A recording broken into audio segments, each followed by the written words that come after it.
sport fans watching around the world. This is the moment you've all been waiting for. Let's get straight into the episode.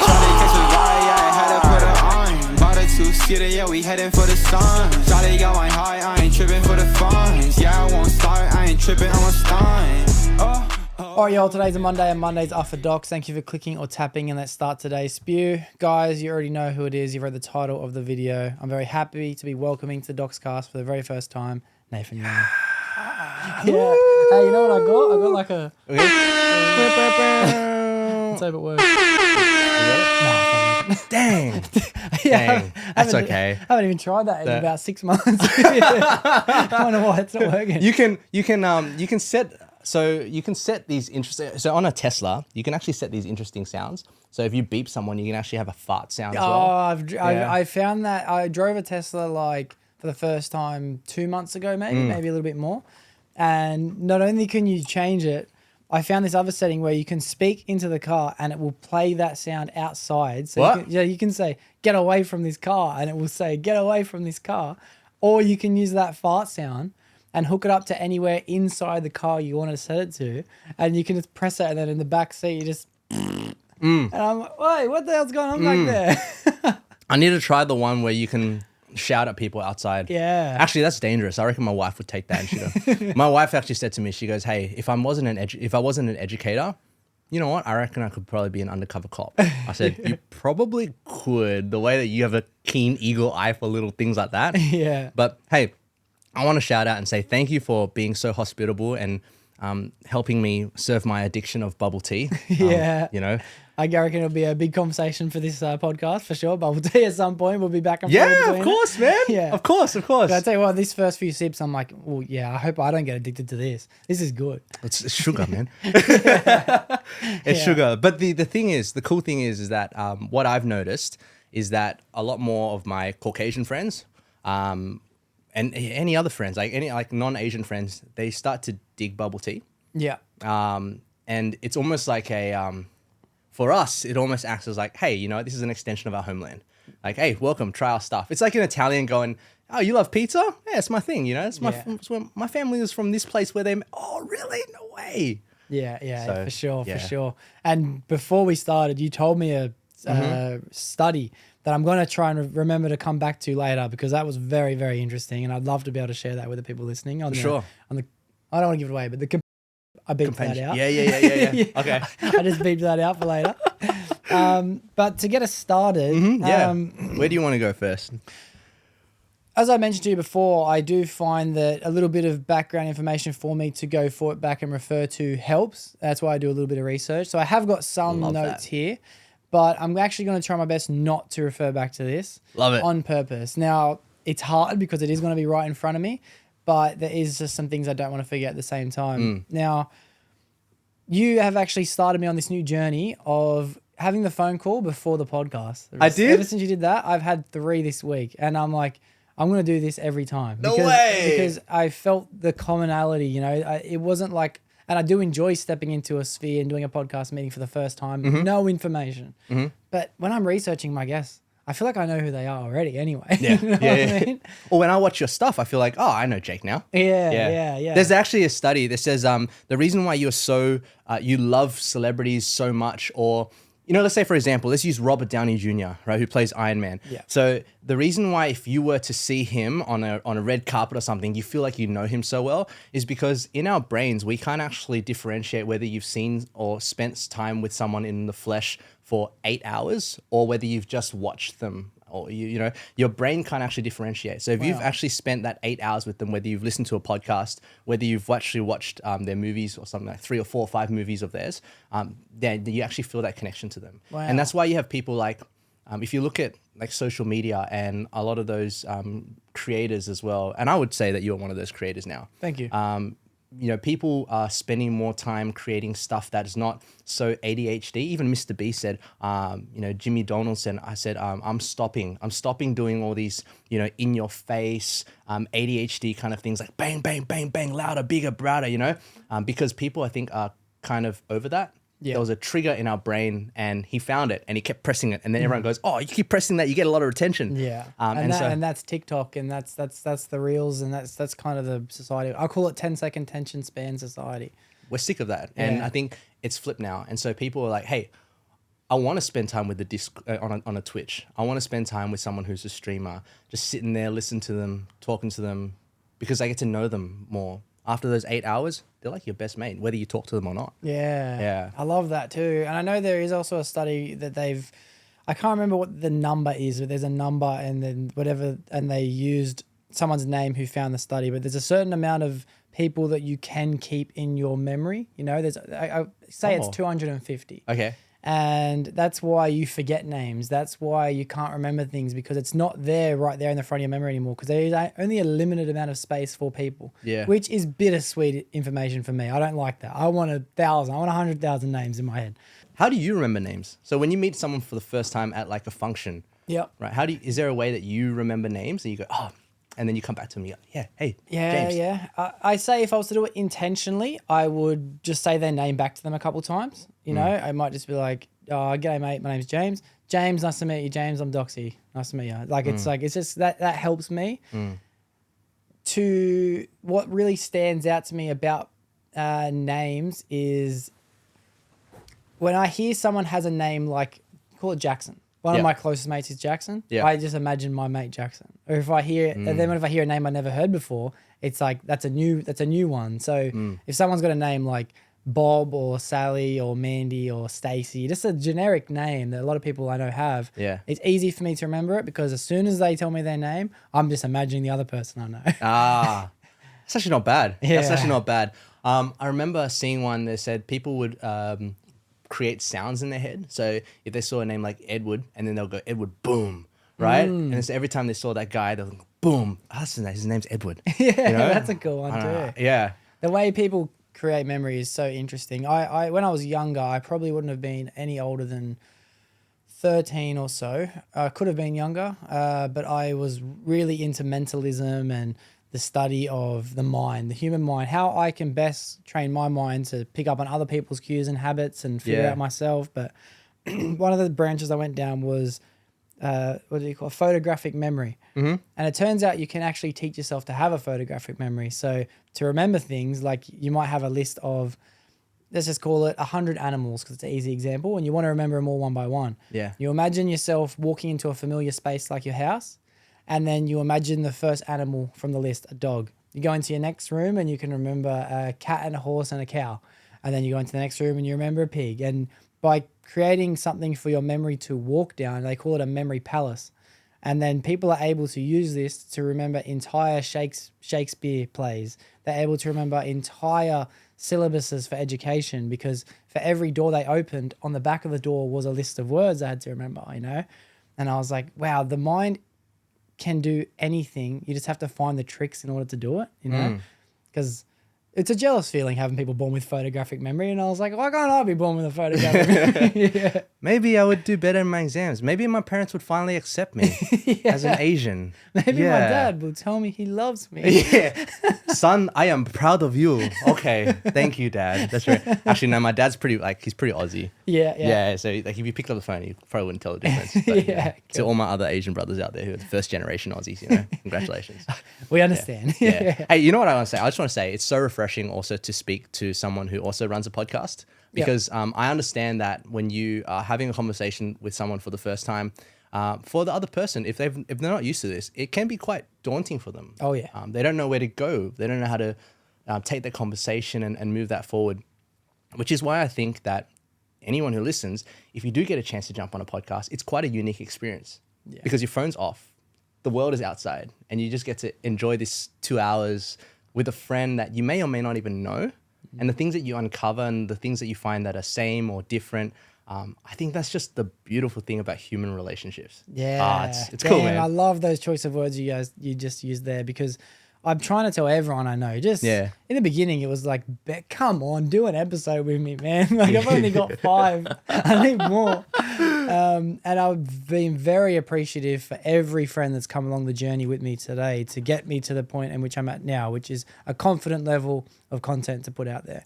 And that came through practice And honestly, gifts that my friends gave me because they were not comfortable coming and doing it. I had many conversations before doing the podcast, like, bro, I'm nervous, I don't want to do it. Like, it's like this, that. And I'm just like, well, I appreciate you coming here. And then I learned the skill to help someone get over the nerves and let go of the cameras, let go of it and just be in the moment, you know?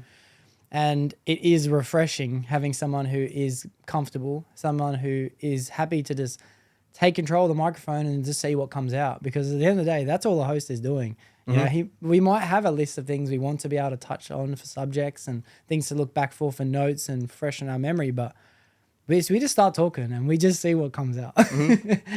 And as a host, you just want to bring the best out of your guest as well. Yeah. Right. So, I mean, you've done like what, a good 80, 90 episodes now? Yeah, this will be episode 88. Yeah. 89. What are your 3 mind-blowing things that you go, oh my gosh, like after that many episodes, these are some things that I can take away with me? Oh, that's a great question. I'd say the skill of conversation is something that I didn't know existed, but it is definitely a thing. You know, being able to not just have the confidence to be able to say what you want to say, but truly listening to someone else at the same time is a skill. And then being the host, you also have to incorporate the fact that now it's your turn and you better get something out quickly to make your guests feel comfortable so you don't ruin the mood. So it goes deeper hosting. Yeah. But listening to someone to be able to understand what they're saying and then add addition to it instead of changing conversation is a skill that I look back on and I think, wow, I can't believe I've learned that. So I'd say that would be one. I'd say that another skill I've learned, it was not really a skill, but it's been a takeaway moment of realization, would be belief in myself. You know, I'm very proud that I'm 89 weeks in a row without missing a Monday. Like that is something that I signed up for in the beginning and I knew was going to be difficult. And I thought, no matter what, I'm going to do it. But I didn't believe no matter what I'm going to be able to do it. Mum's proud of you too, man. Yeah, thank you. Shout out to mums. Mum's always proud of me, but it doesn't count. Even if you did -1 episodes, she would still be proud of you. Yeah. She'd be my only viewer and she'd be so proud. That's mum for you. Yeah. She's just happy that you're here, you know? Yeah. I'm not a dad yet. I'll be a dad soon, but I reckon that, you know, someone said to me, dude, like, you're going to hate the first couple of weeks because you're not going to be able to sleep. And then once they're a little bit older, when they're about 10, 13, we've been 10, 13, you know, before. We know how shocking we were as little kids. Yeah. And then, you know, we don't want anything to do with our parents. And then you get to a certain age and as a parent, you probably go, just stay home, man. You don't need Yeah. Being a kid, I always say this as well. Like you get to a stage where you just don't want to, like, you're like your mum in the beginning and dad. Yeah. And then you get to a stage where like, go away. Like, I don't want to be friends with you. Like, leave me alone. I reckon weird. For a parent, man, I still feel guilty. And I didn't even have the perspective back then. You know what I mean? Yeah. Like, oh, my best friend, they don't want to hang out with me anymore. What's happening? But then you get to another age and you're like, my mum and dad are my best friend. You know, they're my best friend. They're the ones who are always going to count on me. They're the ones that are going to have my back, whether it's financially, emotionally, physically. They're always going to be there. A lot of the other people in your life you might feel like is good, but it's situation based a lot of the time, you know? Yeah. But yeah, shout out to mums and shout out to mums. But I said to my dad, I said to him after I got married 5 years ago, and I said to him, hey, you know what? After I got married, I was open with him. I said, hey, look, I actually feel closer to you. I feel like we have these different conversations that I probably wouldn't have. And he said, just wait until you're dad. He says, when you're a dad, he says, you and I will have a closer bond than ever. Oh. Yeah. And I said, you know what? I'm kind of excited for that. Yeah. But I realized that a lot of my friends who I talk to about their dads, and maybe their dads haven't been there for them, or they just don't have that kind of relationship or connection with them, which, you know, it's unfortunate, but it happens. Yeah. But I just think that sometimes when you're carrying his last name, you're technically his replacement, right? It's always nice to drop that ego and go, you know, he doesn't want anything from me, my dad, right? He just wants me to be me. You know, I had a friend, he hasn't had a conversation with his dad for a very long time, like a real one. And he had a girlfriend, and he was having a little bit of problems with his girlfriend and trying to help her fit into the family and all that stuff. I said, dude, just have a conversation with your dad. I'm sure he would love to know a little bit more about your relationship. He goes, no, but I feel like he's missing out. But anyway. He is missing out. And unfortunately, I don't know what it's like in other cultures, but in most white friends and families that I know, Yeah. the relationship between a dad and a son may be different than others because men have never opened up before in the past about emotions and being vulnerable and Yeah. saying like, yo, it's even I love you from a dad is especially in my life. I know my dad loves me. Like I know he does. He does not need to tell me because when he does, it feels weird for both of us. You know what I mean? I love it. And he loves, he gets it out. But I feel the pressure he's putting on himself to say it because he wants to say it when he does say it. And I know that just comes from his father before him and his father before him. So it's nice to have that perspective to now know to the next generation. Yeah. Can't just say it all the time, but I know that he does anyway. You know what I Yeah. mean? Yeah, I know he does anyway. To your kids who are listening to this episode, I don't know if they will one day, but I know that you're going to be that kind of dad that's going to go, you know what? I'm proud of you, son, daughter, Yeah, of course. I'm going to annoy them. They're going to be way over being my friend before I was with my parents. I'm going to be that dad at school waiting for you with the little flag going, yeah, that's my kid. Yeah, that's with our my last name, flag with our last name on it. And a whistle. Yeah. Yeah, well, a guy that I work with, he told me that he never really had that relationship with his dad. So he's always saying to his son and his daughters, I love you, I love you, I love you. And he was saying to his son, I don't know how old he is, say he's like 7, 8. Come here, I love you, give me a hug. He's like, I know, Dad. You know what I mean? And he's like, far out, what I would have given to have known and just saying, you know what I mean? Yes. Like, it's just perspective. Yeah. But do you know what? That reminds me of marketing. I had to go there. Of I had to course. go there. We're gonna get there anyway. So the reason why I think marketing and advertising is still so important for companies like Nike and McDonald's and all that stuff, and they, even though they exist, right? I was wearing a pair of Nikes. You probably have a couple over there. God, dozens. Yeah, exactly. We see it every day in front of us, but why do they still need to pay for these athletes? Why do they still need to be in front of our faces? And it's because sometimes if you don't, we don't buy what we don't remember, right? And I think it goes back to being a dad, right? Or being a parent. Your kids know you love them, but sometimes just saying it, it just reminds me, hey, you're still there. You're still there. Anyway, that was a nice long way to say that, hey, I love business that. is also related to life. That is a great, and to be honest, I feel like that'll be a constant recurring thing that we're going to get through this podcast because I know how heavily invested you are with marketing and strategy, and I do watch your social media. So I thought I'd touch on that real quick too. You and my wife, the only two people. I appreciate that. Thank you. All right. Well, your wife and I, 144,000 other people on Instagram watch your social media. So thank you. Thank you very much. And that's an impressive number. And what was very interesting for me in the first place was I'd seen some reels and things that came up and I felt that's interesting. I like it. That's how it usually goes. You go through and check out the account or you might just click follow straight away, something like that. But through going down, I started to notice a couple recurring things like bubble tea, Disney, a couple other things along that line, like traveling, things like that, and Asian culture. But the more I went down, the more things I started to find. And I thought to myself... Cringe mountain. No, I wouldn't say cringe mountain because there was always something interesting. I felt like the front page of every article, if I was going to call it a social media post, would be, here's something that I find interesting. I want to share it with you. And I believe that's an awesome way to run an account. Like it just... Because is that your purpose? Are you finding things that you find interesting and sharing them? Or are you aiming for an audience who are interested in this? So you're trying to keep them happy while also maintaining what you're interested in? Here's the crazy thing about why I started the whole podcast. I worked in the bank at Commonwealth Banks. You can ask me any personal banking questions. I love this kind of stuff. So I worked in Chinatown and I had a lot of Chinese customers who ran their own businesses. And as I progressed through life, left the bank, did my own thing, I came back to a point where I'm running my own mortgage company and I'm going, man, I have so many people that I usually have these great 2-hour conversations with, whether anyone listens to it or not. I'd love to just invite them for the experience, for my experience as well. Similar to, like the Doxcast, right? I just want to have these conversations with wisdom, record them down for future generations, whoever to listen to it. And then as I started posting things, I realized that, hey, people really like this topic, but people don't really like this topic. Okay, why are they watching this video, but they're not watching this video? So I got caught in this, the game of social media. And I thought, well, I come from a marketing, international business, sales background, right? So I thought, well, how do you contain someone's do you keep someone's retention on a video?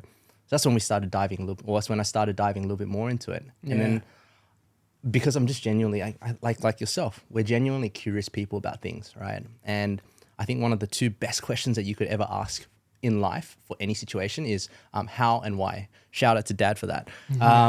He said that if you ask how and why for everything, then you'll usually find that you will open up a lot of doors.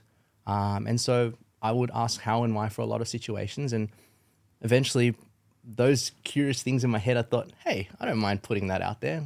I don't mind putting that video out there, because a lot of people don't start because they go, oh man, what are people going to think of me? You know, does it have to be this good yet? Does it have to be that great yet? And then so I just started posting, and then, oh, cool. Some people listen. Yeah. And then some people will say, hey, one of my favorite comments of all time is one guy that just literally commented. He goes, I don't trust anyone who drinks bubble tea. And I took a screenshot of that. I printed it out. I put that on my office, framed it. I'm like, thanks, man. Thank you, cat lover. I love that.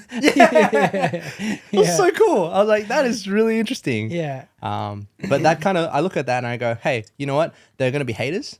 And then there's going to be people that find value. But we're not here to win over everybody.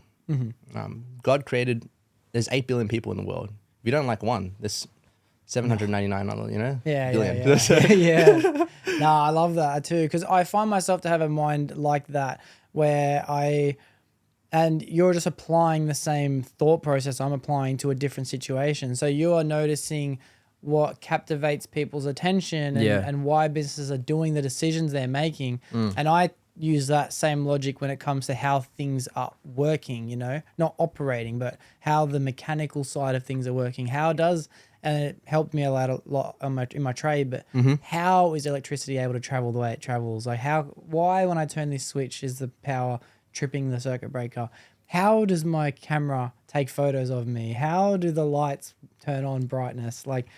And it's just the same logic that you're using to apply to why are athletes, Nike advertising towards athletes, or and I've noticed for your posts, why are supermarkets keeping these type of foods in these locations and things like that? And I think to myself, that's so interesting, because we are in so different fields of interest, but we are still picking from that same fruit of curiosity. Yes. And it's a beautiful gift to have curiosity, because I do find that a lot of people, they just don't seem to be curious people, Well, I think a lot of entrepreneurs or people that like to get shit done, they always tend to navigate back to a couple of entrepreneurs, and obviously one of them is Steve Jobs, right? Do you remember that famous, I think 2005 Stanford speech? You have to refresh my memory. I don't remember the exact speech. the last thing he said was stay humble. Oh crap, man! Oh, I know what it was. I can't remember what it was either. Yeah. Stay humble. Say like something like stay humble, stay healthy, stay curious. Stay curious. Yeah. Yeah. Someone's gonna type back. If you remember this and you're listening to this, just punch it in the bottom. Yeah. I'm curious too. I don't want to go too far forward then, because you've already sparked my interest. Working in the bank and then going and starting your own mortgage company. Sure. What did that look like, first of all, in terms of stepping out of a stable job, like a lot of people have fear to do? Oh, it's huge. Yeah. And then secondly, what it was that you were now providing for customers. What is it to have your own mortgage company? Yeah, so the thing is, when you are stepping out, so it's I always say to younger people who are just finished uni or in their 20s, I say, hey guys, especially like my cousins who are starting university now, I say to them, hey guys, just find a job. It doesn't really matter what it is, because you're going to learn something from it. You're not expected to be a millionaire, unless you have some kind of crazy idea like, Jimmy Donaldson, and you want to be the next Mr. Beast, then by all means. But for a lot of us, we're average people. We just get a job first. And then when you feel as if the time is right, the cloud is moving, follow where that cloud is. And for me, stepping out of the banking, I went into consulting. And then because my family, I think I come from a family of entrepreneurs. Like my grandpa in Hong Kong, and then my dad came here, started his own restaurant for 25 years. And then I think naturally I just watched them as I grew up. And I wanted to, kind of do my own thing as well. So I thought, hey, you know what? See you later consulting, after banking consulting. I'm going to go to China. Yeah. Right. And luckily at that time I had saved up enough money to purchase a house. And so I prayed to God and I said, hey, God, are you sure you want me to sell this house and go to China and build this business? And he goes, yeah, go do it. I was like, all right, cool. Wow. All right, well, it's on you. Do you mind if I ask, and I do this a lot too, I like to just, because I will constantly put pins. Go for it. And then the more pins, the harder it is to remember. So Yeah. on that note, because it is a constant recurring theme on the podcast, having faith Yeah. and being religious. I'm a strong believer in God. I do not necessarily fit within any religion because I decide that I like them all. Yeah. Like it's hard. Yeah. But no matter what, I'm always going to have my belief in a God. I believe in encounters. I believe in asking and you shall receive. I believe that we pray to find answers and we get our answers. How did you know that God was giving you the answer? Yes, I want you to sell your house and go to China. So it's if you're asleep and mum wakes you up, you know it's your mum's voice. If you're asleep and you hear a cop banging on your door going, hey mate, you can't park here, you're like, oh shit, right? Yeah. And I think it's that you have to over time develop that relationship with that voice, right? And I grew up in a Catholic church. I grew up for 21 years in a Catholic church. And it was like brushing my teeth on a Sunday. You just do it for the sake of doing it because my family always did it. That's Yeah, what, you know. just habits, just Yeah. lifestyle, yeah. So a lot of people, a lot of people, they just go to church for the sake of going to church. That's what my family always did. So Christmas, Easter time, I'm always at church. But does it really do anything to my 9 to 5 on a Monday to Saturday? Not really. It's kind of there, but I'll just, until I stepped into the most controversial church in the whole world. I don't know, maybe Hillsong. Yeah. Yeah, let's go. Let's go. Yeah. All right, Channel 7 hates us. Channel 9, That's come for my me. church, dude. I struggle to identify with being a Christian because I know that some of the things that I also believe don't fit within it. But Hillsong is my church, bro. I love that church. Yeah. Amen. Well, you know what? Hillsong has made Jesus relatable, right? And a lot of people, they go, oh yeah, but I don't have a religion. And I said, I don't have a religion too. I hate religion because religion tells you what you should do. Whereas a relationship is what Jesus came for. I don't believe that Jesus came for a religion. I think he came for a relationship. And that's why the cross is what the cross is. Because well, sorry to cut you off again, but Go for it, Jesus man. didn't start the religion. he didn't. We did. Yeah. Yeah. He came for his purpose of forgiveness at the end of the day. Like he came for the forgiveness so he can die on the cross and we can all, use him as our beacon and our pathway into not just a way to live your life, be like Christ, but also the comfort in knowing that I'm not perfect and that's okay. They're two beautiful core foundations. Beautiful. Yeah. I was having an awesome chat with a friend who was Muslim. And it was like a really open chat. Like, dude, tell me about Allah and I'll tell you about Jesus. And, we just compare notes. And in the end, he pretty much said, oh, you actually got a pretty good deal. And because we're contemplating the fact that you have to do good to go to heaven, because we're all born with this sense of eternity. Like even if you look at the richest people in the world, they're always looking for new ways to cure cancer, to beat this. I want to live longer. I want AI to take my brain and all that stuff, because I think innately we have the mindset of we want to live as long as we can because we want to experience as much as we can. And so when people go, oh, okay, well, I'm going to go to heaven, right? What does heaven look like? Firstly, read the book of Revelation. It's cray-cray. But the thing with living eternally is that God said, you can do that. I'll give that to you. Unfortunately, this world is broken, but I can give that through to you. But the only thing is that there's one condition. You can't go to heaven through your good deeds. Because what is a good deed? Let's say, for example, a guy decides to kill 30 kids in a school shooting, and then he decides to give his life to Jesus or he decides to do some really amazing things and saves 1 million kids from starvation in India. So was he good or was he bad? Did he do good things or did he do bad things? We can't really judge that because we're human, right? He did some great things, but he also did some terrible things. So Jesus said, hey, look, there is only one way to me, to heaven, and that's through me. So just saying, hey, you know what? I accept what you did on the cross. Your resurrection was real. And I accept that because of your resurrection, you now hold the keys to death. And so I'm going to give my life to you. And the way I see it as well, if you think about it from a business point of view, you have a choice. I said this to a friend one time as well. I said, you have a choice. you can say no to the search, say no to Jesus for your whole life, right, on earth. And you can, cuss out Christians and deny everything like that. But on the flip side, when you get to heaven, there's two options here. There's either nothing there or there actually is something there, right? So if you say no and there actually is something there, then you're screwed, man. Yeah, I know. Because you said no here, so when you get there, it's a bit late. But if you say yes here and there happens to be something on the other end, well, hey, you've just written yourself a check to heaven and you did really nothing different, right? Yeah. Yeah. And I think the problem is a lot of people think that, I'm committing to something.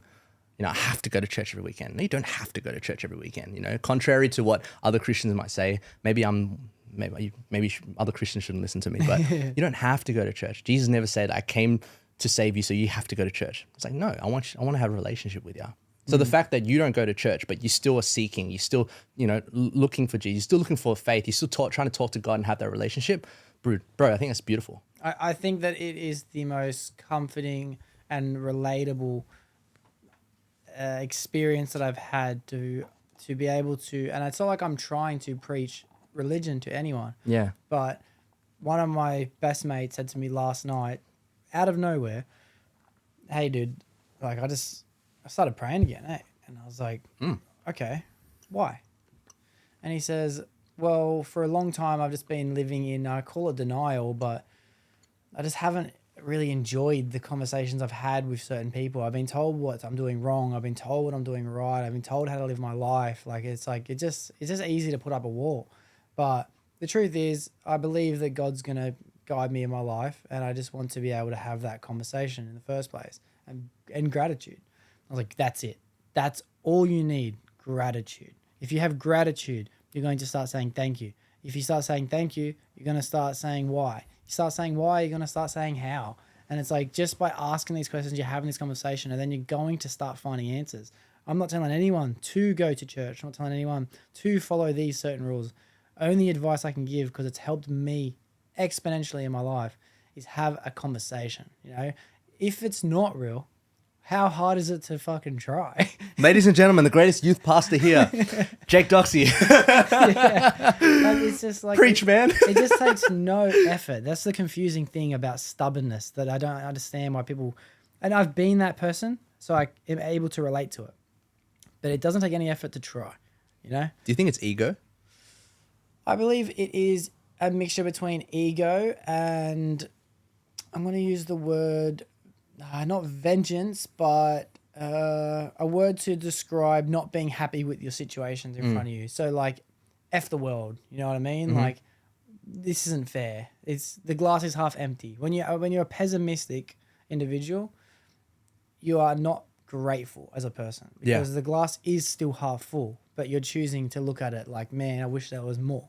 Mm-hmm. Which it's okay to wish there was more, but just be okay with the fact that it's half full. And I think that comes back to that conversation about how is it that you can take risks and go out there and build your own business. I think, or start a social media account or start a podcast. I think it's because there's a bit of hope, there's a bit of optimism. And I think everyone needs that. In order to be that entrepreneur, you do need to have that, like, hey, you know what? The grass is greener if I can just continue to build this out. It might not be super long grass, all right? I might not be able to smoke it, but you know what? If I take a risk, there might be something on the other end. And if it's not financial, you might learn something. So when I opened my business in China, I had a crazy dream that I want to revolutionize the way that English was taught, to help Chinese kids when they were moving to, the States or to Canada or here or UK, that they wouldn't have English that was just kind of textbook English, but they would actually have real conversations where they can actually read the room and all that stuff. That is so important. Good niche in general. That is, because human body language is just as important as human vocabulary. And you know what, from the Western world as well, I wanted to be that bridge. Okay, my parents are, Chinese, but at the same time, I wanted to be that bridge where I was born in a Western country. If I can kind of show you that, then maybe that might help the next generations. But, obviously, China rating 99, right? They decided that, hey, you know what? after COVID, there are a lot of restrictions that we wanted to implement to protect the country itself. So for a lot of the tertiary education places, they decided to put in a new policy where they weren't able to trade anymore. And so that sucked, but I learned a lot. So yes, it didn't successfully go through, but myself and my business partner, we learned so much.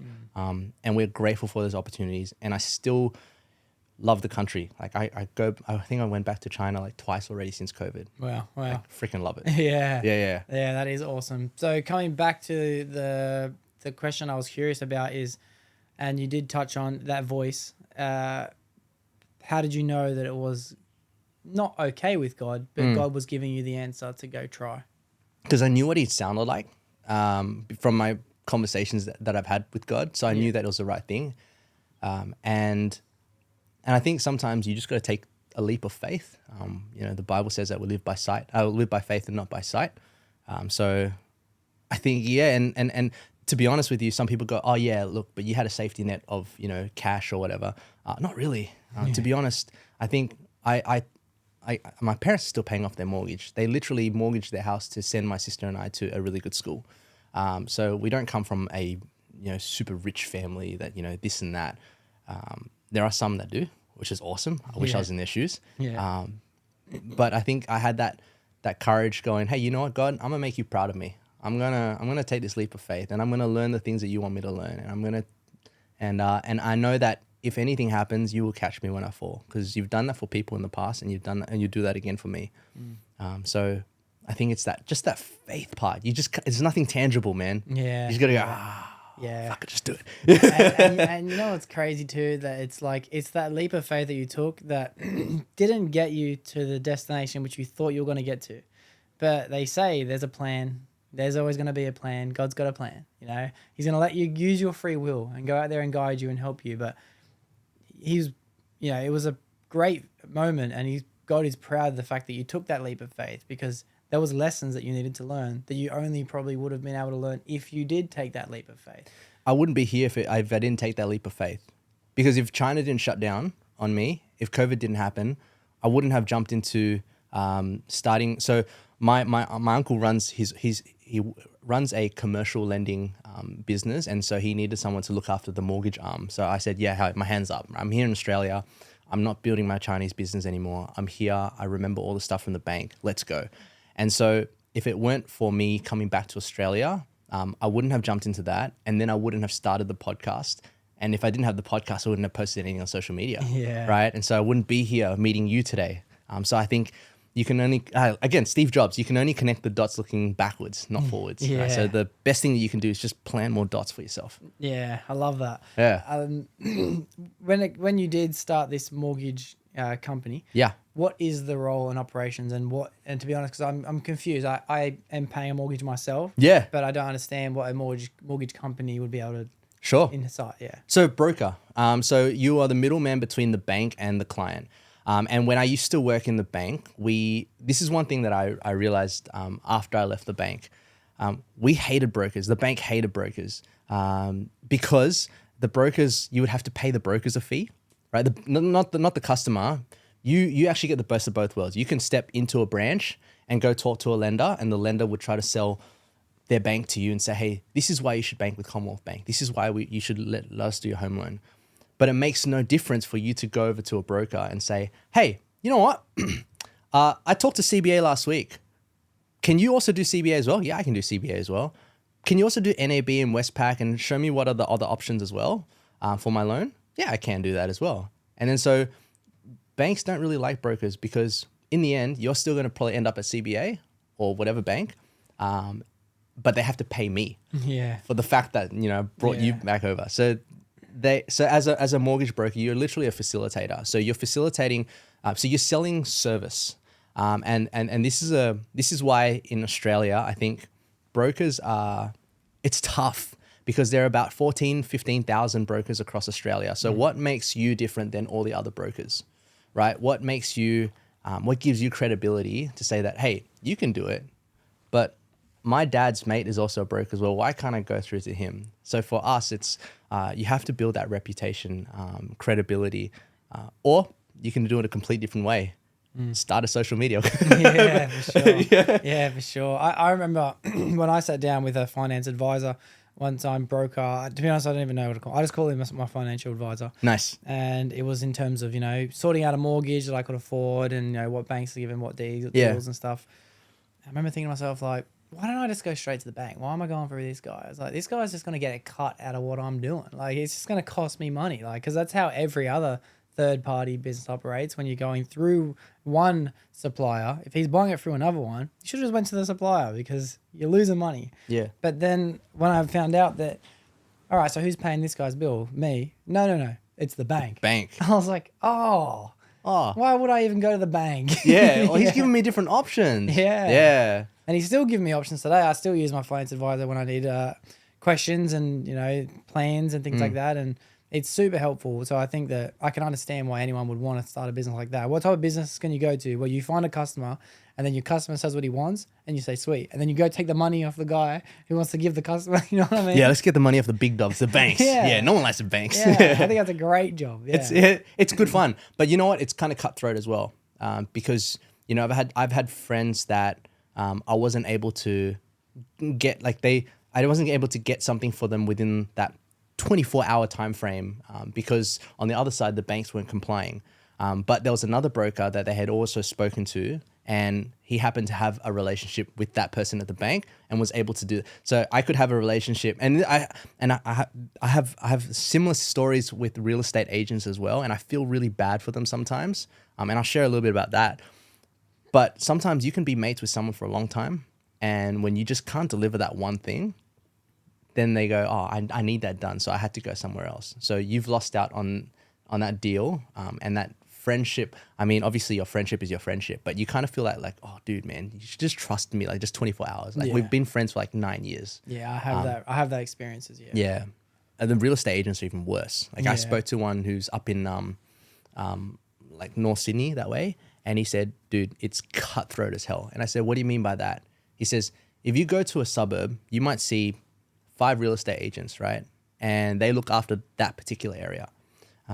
If one day you decide not to pick up, you can have a relationship with this guy for so long, but if one day that person decides that, hey, I need to sell it quickly, and you happen to go on holiday at that time, that 12-year relationship, they just found another real estate agent. I'm like, oh, that is rough. So he says, yeah, my only time that I have for myself is like 9 p.m. to 12 a.m. at night. I said, bro, how is that even fun? He goes, I love it. I was like, all right, cool. I don't like life like that. But all right, cool. Yeah, I get it though. I do get it, and that's the problem with attaching relationships to business, because unfortunately, even as a customer who's after, any form of product or service, like I want this now. I'm most impulsive. Like when I want to go purchase something, I don't plan and like create some strategy for how much savings it's going to take for me to not notice a financial loss. I just go buy it on the spot.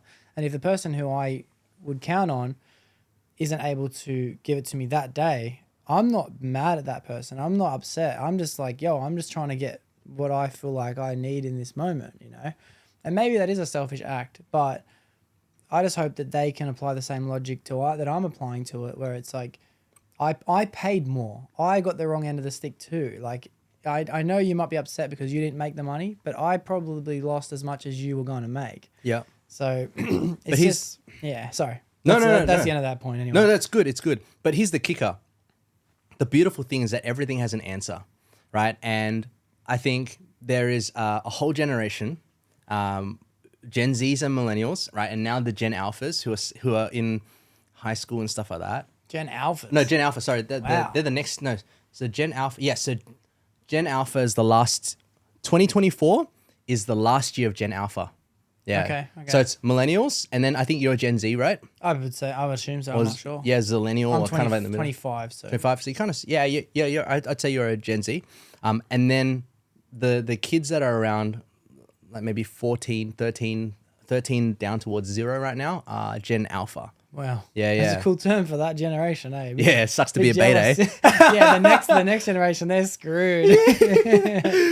So, but the thing is, like, banks, mortgage brokers, people in these service industries, if they don't adapt their language towards today or to this young generation, then they will be on the back foot, because I think the messaging of marketing, things that I found through business, like the business bubble, like just reaching out to people, talking to people, even getting statistics and analytics. There is a trend that if you were to do it this way, you would have these loyal Gen Zs and millennials. And even if you were to go take a holiday, they would happily wait for you, or they would happily go with your business, even if it didn't suit their time. Wow, that is an interesting piece of information to have acquired, because I can't see that relation at all. Mind you, I've put no data analysis. That's all right. On it, so Yeah. it makes sense why I don't understand Yeah. it. But what are some of the things that you've gathered to get to that conclusion? So let's just look at people. Look at Discord, right? You know what Discord is, right? Yeah. But I can guarantee you, only maybe 60% of maybe my generation know what Discord is. Streaming, Twitch, and then even the next generation above us, they would know what the They wouldn't have a clue. what I'd the be hell surprised if 1% did. Yeah. Yeah. I was talking to a friend, and he's around the same age as you, and I said to him, bro, when I went to university, I used to run all of my group assignments through Facebook groups. Right? We used to create a Facebook group, like Marketing 101 Facebook group. There were 5 people in there, and I said, I'm assuming you guys use Discords, right? And he goes, yeah. He says, how do you know? And I said, because Facebook is out. Yeah. Right? No one uses that these days. This generation. What that shows is that streaming, Twitch, Discord, it goes back to that 8-hour thing that I said with you, like that Robert Downey Jr. principle. If you spend more than 8 hours with someone, people will think that they're your friend, right? And I think when it comes to today, it doesn't even matter whether. I think you just you got to relate. You got to find a way to relate to the younger generation and almost show that you are their friend. Spend those 8 hours with them, whether it's through social media, whether it's through, somehow, some way, spend those 8 hours with someone. And I honestly believe and firmly believe that if they were to find something one day and it even was inconvenient for them, but if you just were to go, hey, look, just give me some time, I'll sort it out for you. They'll go, you know what? I still trust you. I think personal branding is really important, but there's a switch now. Community branding is even more important. Oh yeah, that is so accurate. And you know what I was thinking of as you were saying it is the number one streamers at the moment. Like say your Kai Cenat, you have like Adam Ross, you have like Isho Speed, these big popular. To be honest, they're the goats. They're the ones that you put at the top. Anyone underneath them is leagues below. But it's always yo chat. What are you talking about, chat? What do you think, chat? Like let me check the chat. It's chat. Yep. And I kind of started watching it thinking to myself like, there's no way this guy's reading the chat. Maybe he'll glance at the chat, but it's like every stream or clip or anything that I consume, I'm noticing a relationship between 2 individuals. The guy who everyone's watching and his companion, which is the chat. So he has got that relationship with the chat. We've never had that in social media before. We've never had a relation between. The only possible form of relationship that we've had before is, hey, for everyone listening, really appreciate it, like, comment, and subscribe. That's as far as it's gone. Now it's like, what do you reckon, chat? What do you reckon, chat?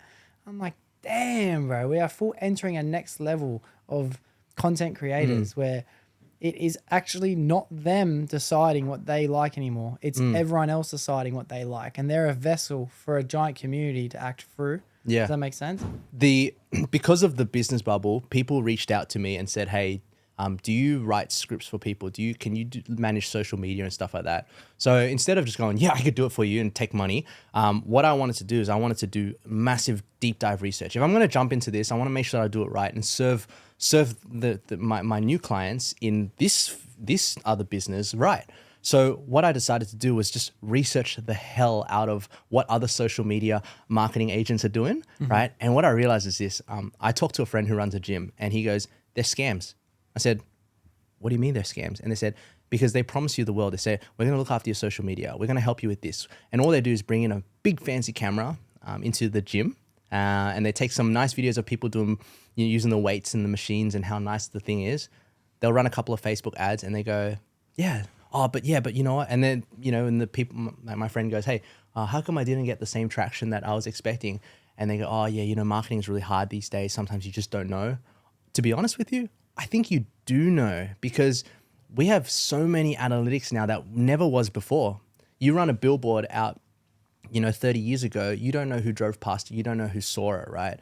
But you put something on social media now, you know exactly who saw it, what age group, which country, right? So I think a lot of social. Sorry to cut you off, but YouTube analytics now, I see what percent watch them on their TV, Bro, what percent crazy, watch on right? their phone, what age group people are. That's a crazy one. But then what cities people are watching from. You have what loses retention, what gains retention, where they clicked from. Did they click through Facebook or did they search it on YouTube? Like, it is phenomenal. Yeah.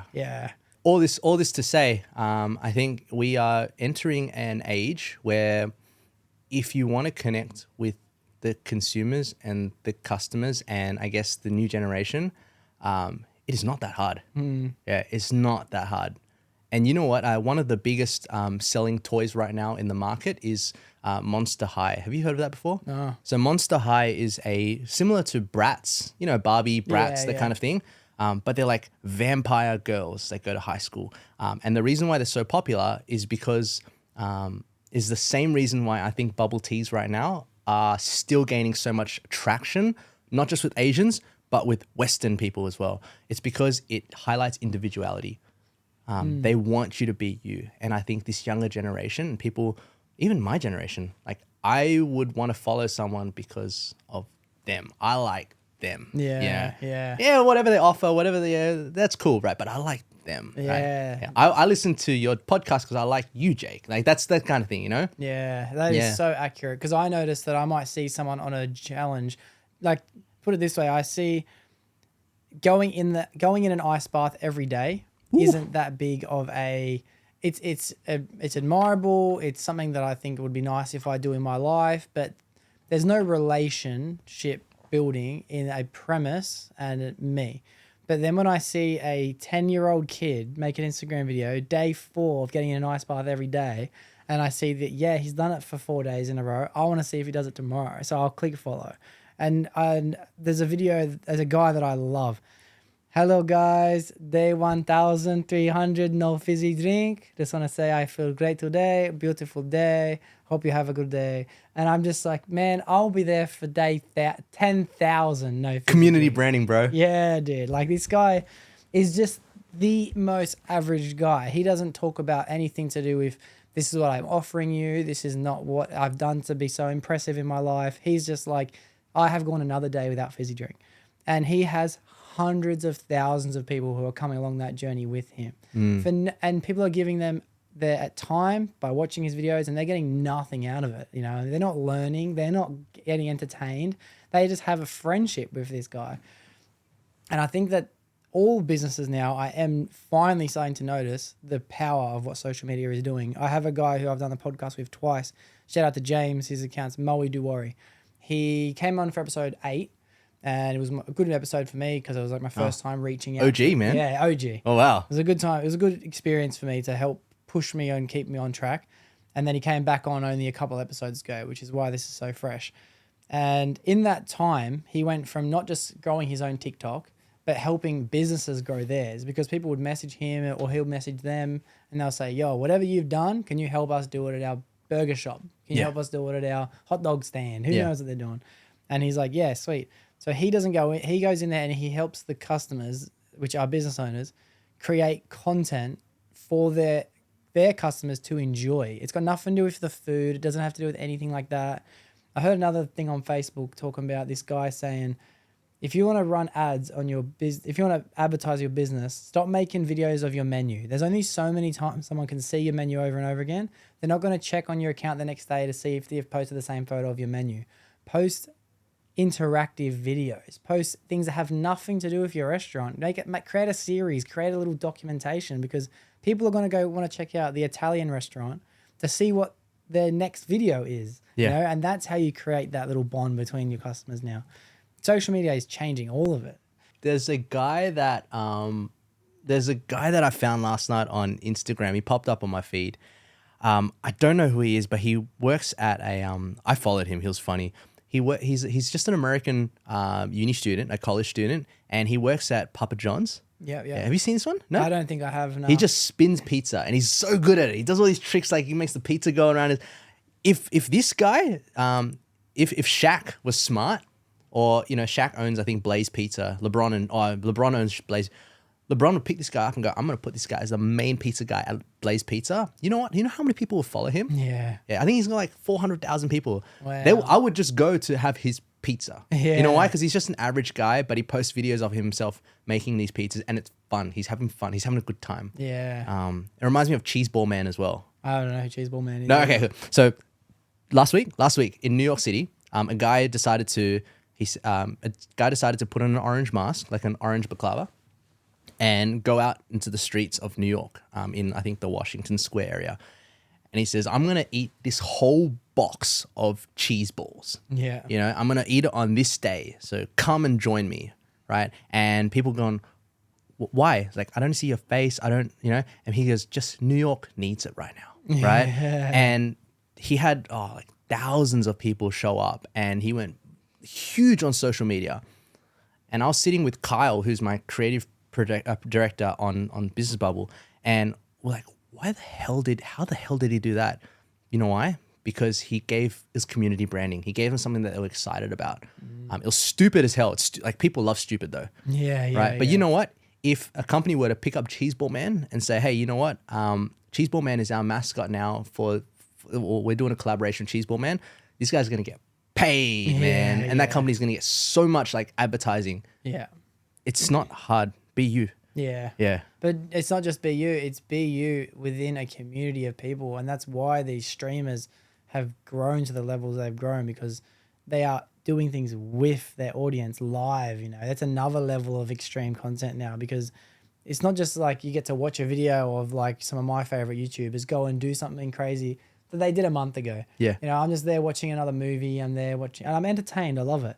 But the fact people are doing things live interactions now is that it feels like everyone's doing it with them. They're there for the journey. They're there for the experience. And yeah, community, I'm understanding what you mean now. Community is what's going to help a lot of businesses from this generation or the generation above to start gauging with the younger generations, you know, because there's been a massive separation in generations for a very long time. There is very little to relate to between Generation Z or millennials or X or Y. It's kind of like everyone's living in different worlds and different realms of existence. So it's nice to be able to find some gauging branches to try and link them together. It's huge. And you know what? It's because of the algorithms, you know what I mean? So if you like something, it will give you what you like. So like, you know, look at your For You page on TikTok, right? So if you love gaming, it's just going to give you gaming, and you're just going to go down this rabbit hole, and you're going to meet other people who are following the same things as you. Yeah. And you kind of get boxed into this thing. Is that a good thing or a bad thing? I know what you mean. That's a hard question. Yeah. No. But it means that when you are trying to do mass marketing, it doesn't, like, billboards don't work in the way that the young people want to relate to something now. Yeah. I loved it when the new algorithms started to come out, and I was just constantly being fed the same things that I was interested in. Yeah. Now I'm back yearning for experiences again, man. I'm sick of being in these bubbles. I'm sick of seeing the same people pop up on my feeds all the time. Like, I like it when I want to engage in it, but I also want to experience new things too. So I can imagine from a business perspective, it must be very hard to target reach, especially because everything is such niche accessibility nowadays. You know? And it goes back to what you said, like your mate who's doing the social media for shops out there.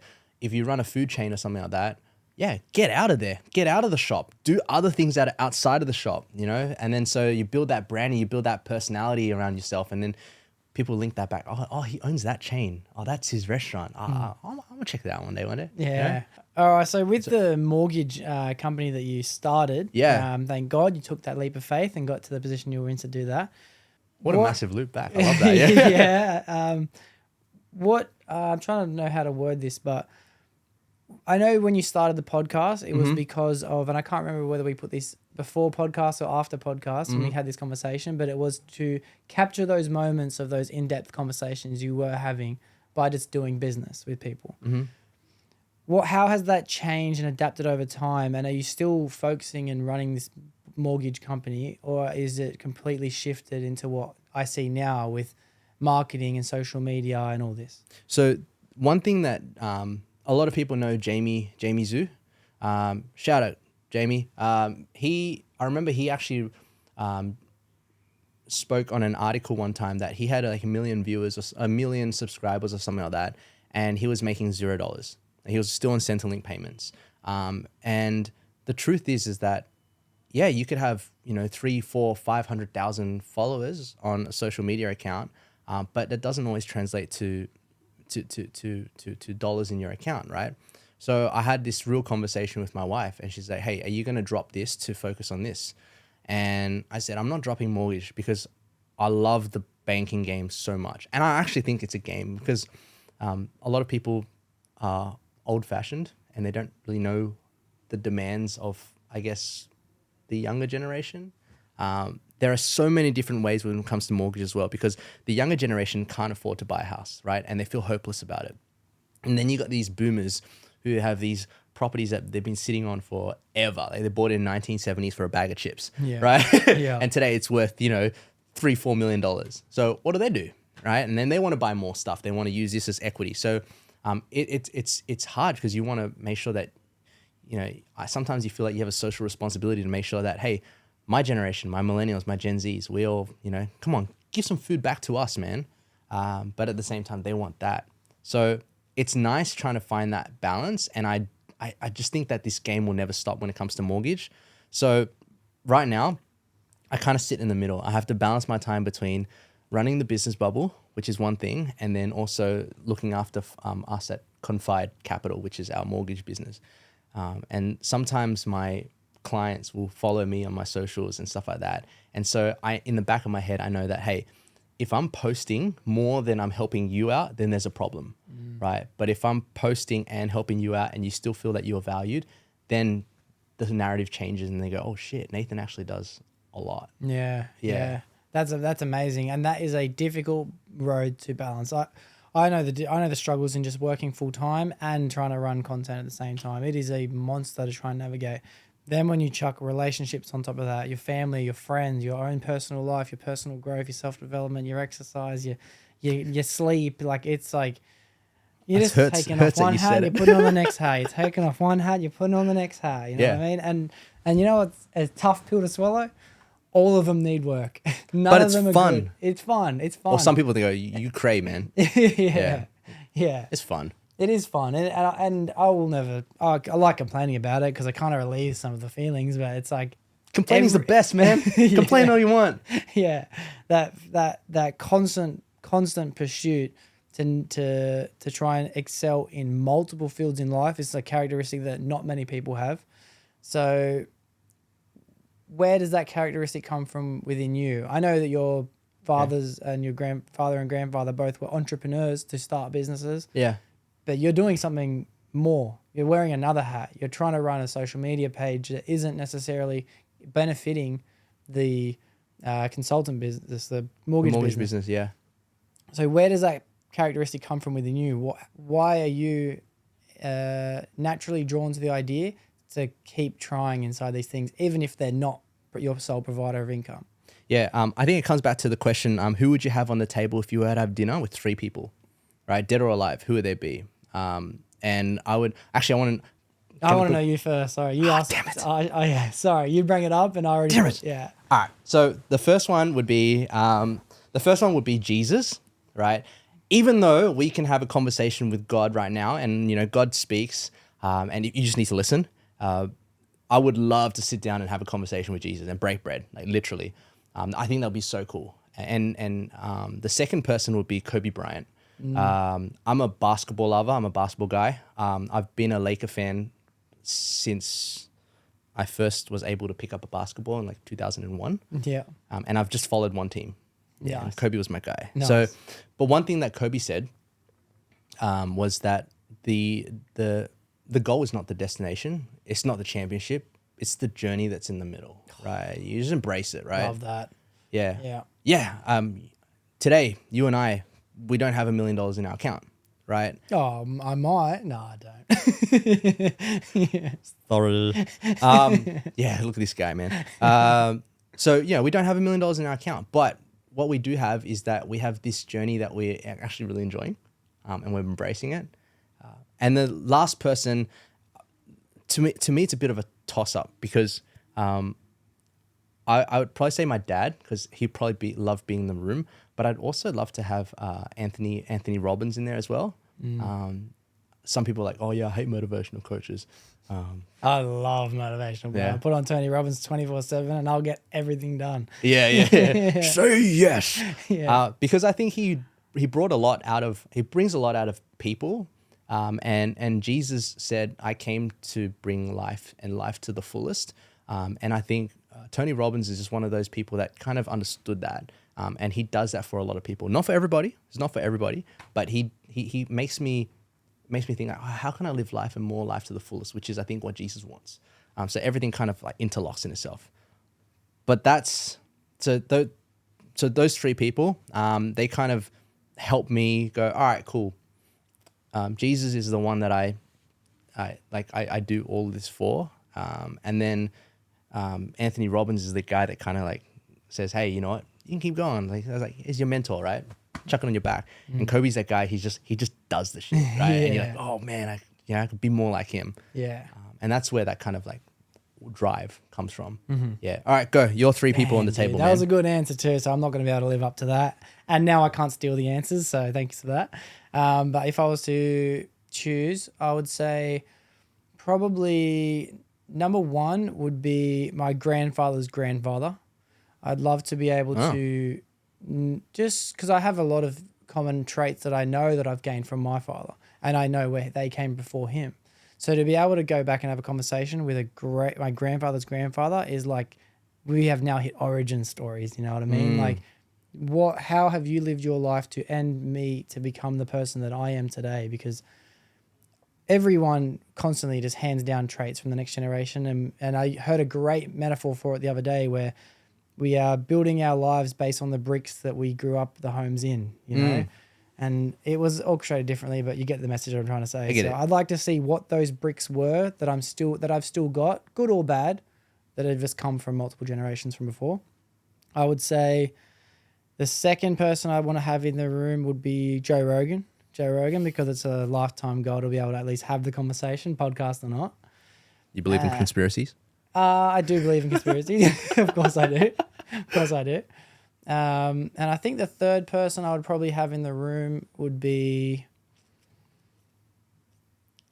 Oh, damn, that third one's a hard one. I'm going to come back to it, but I'll get my answer. All right. What I love is the first one that you mentioned was Grandfather's grandfather. The reason why we should all be doing social media, whether it's for business or whether it's for ourselves or be doing a podcast, whether you have one person listening or 100 people listening, is because exactly what you said. Because today, you might be doing this podcast, right?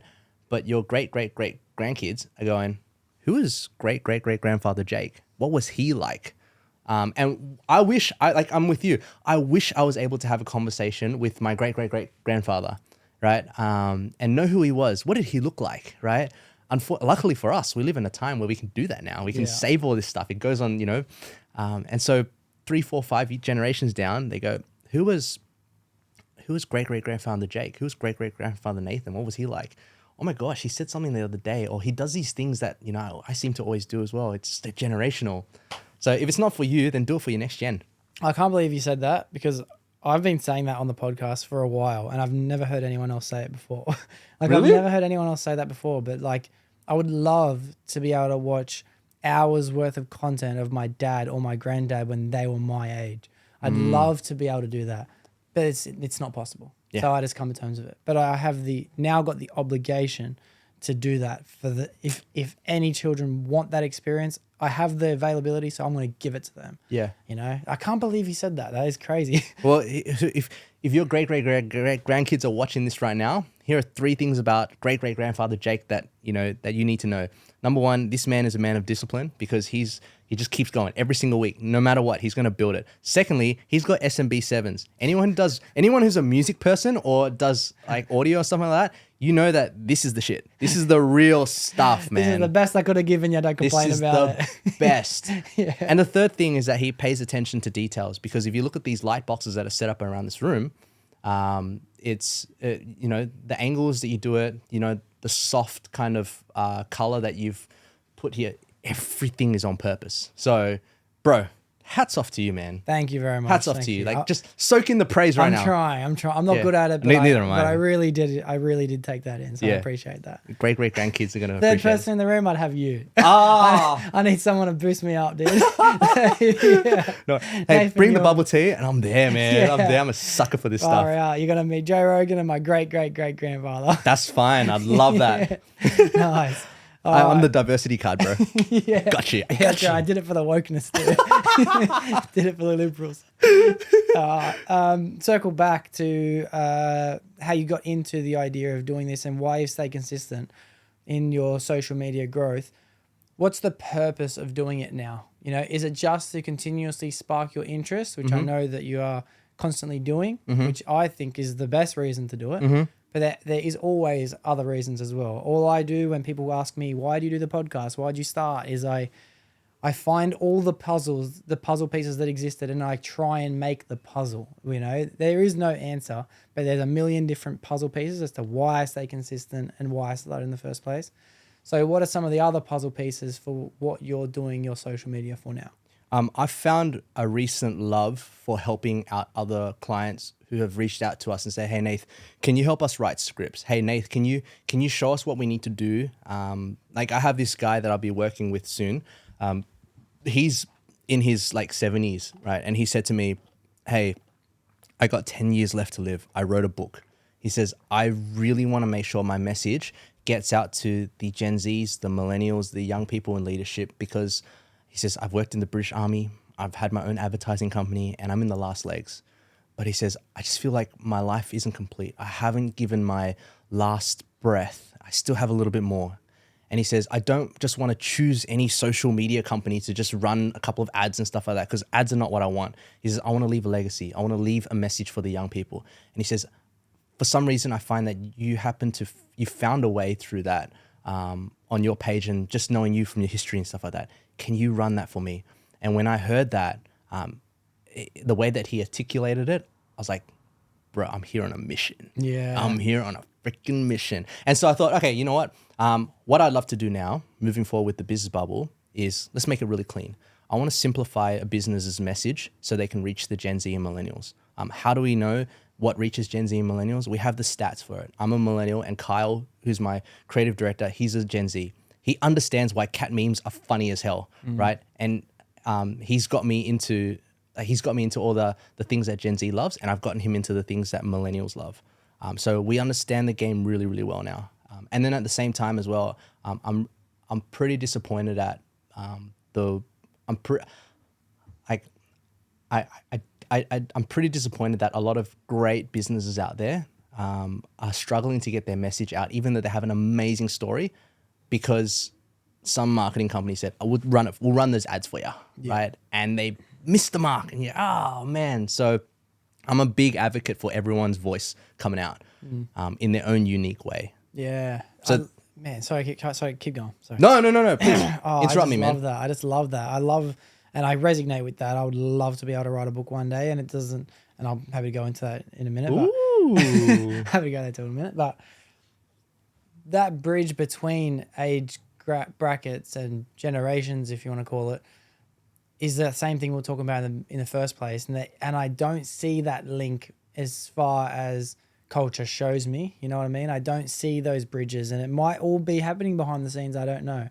But that's a purpose, bro. That's a purpose. I heard a quote that said, "How do I find my purpose?" And it said, you find something you're interested in and you do it until you're at least good at it. Then you spend all your time teaching other people why it's interesting and how to get good at it. And there's your purpose. And I was like, I'm going to try and see if I can relate that to anyone else's current missions, current purposes. And it perfectly describes your situation, because you're like, you know what, this is what I want to do now. I want to help other people do this. That's purpose, dude. That's what we're all looking for. I think if everyone lives their life of service through service, I think everything will be better. In a really R-rated way. Before my wife and I got married, our church gave us free pre-marriage counseling. And they said to us, so the pre-marriage counselors, the couple that was assigned to us, best people in the world. they said, hey, we have a secret to never getting bored of sex with the same person. I'm so interested. Please go. I was like, all right. I need to know how people can not get bored of having sex with me. Tell me the answer. So how do you not get, so as you know, if you're married or if you have the same person, right? How do you not get bored having sex with the same person for decades? First thing, serve them.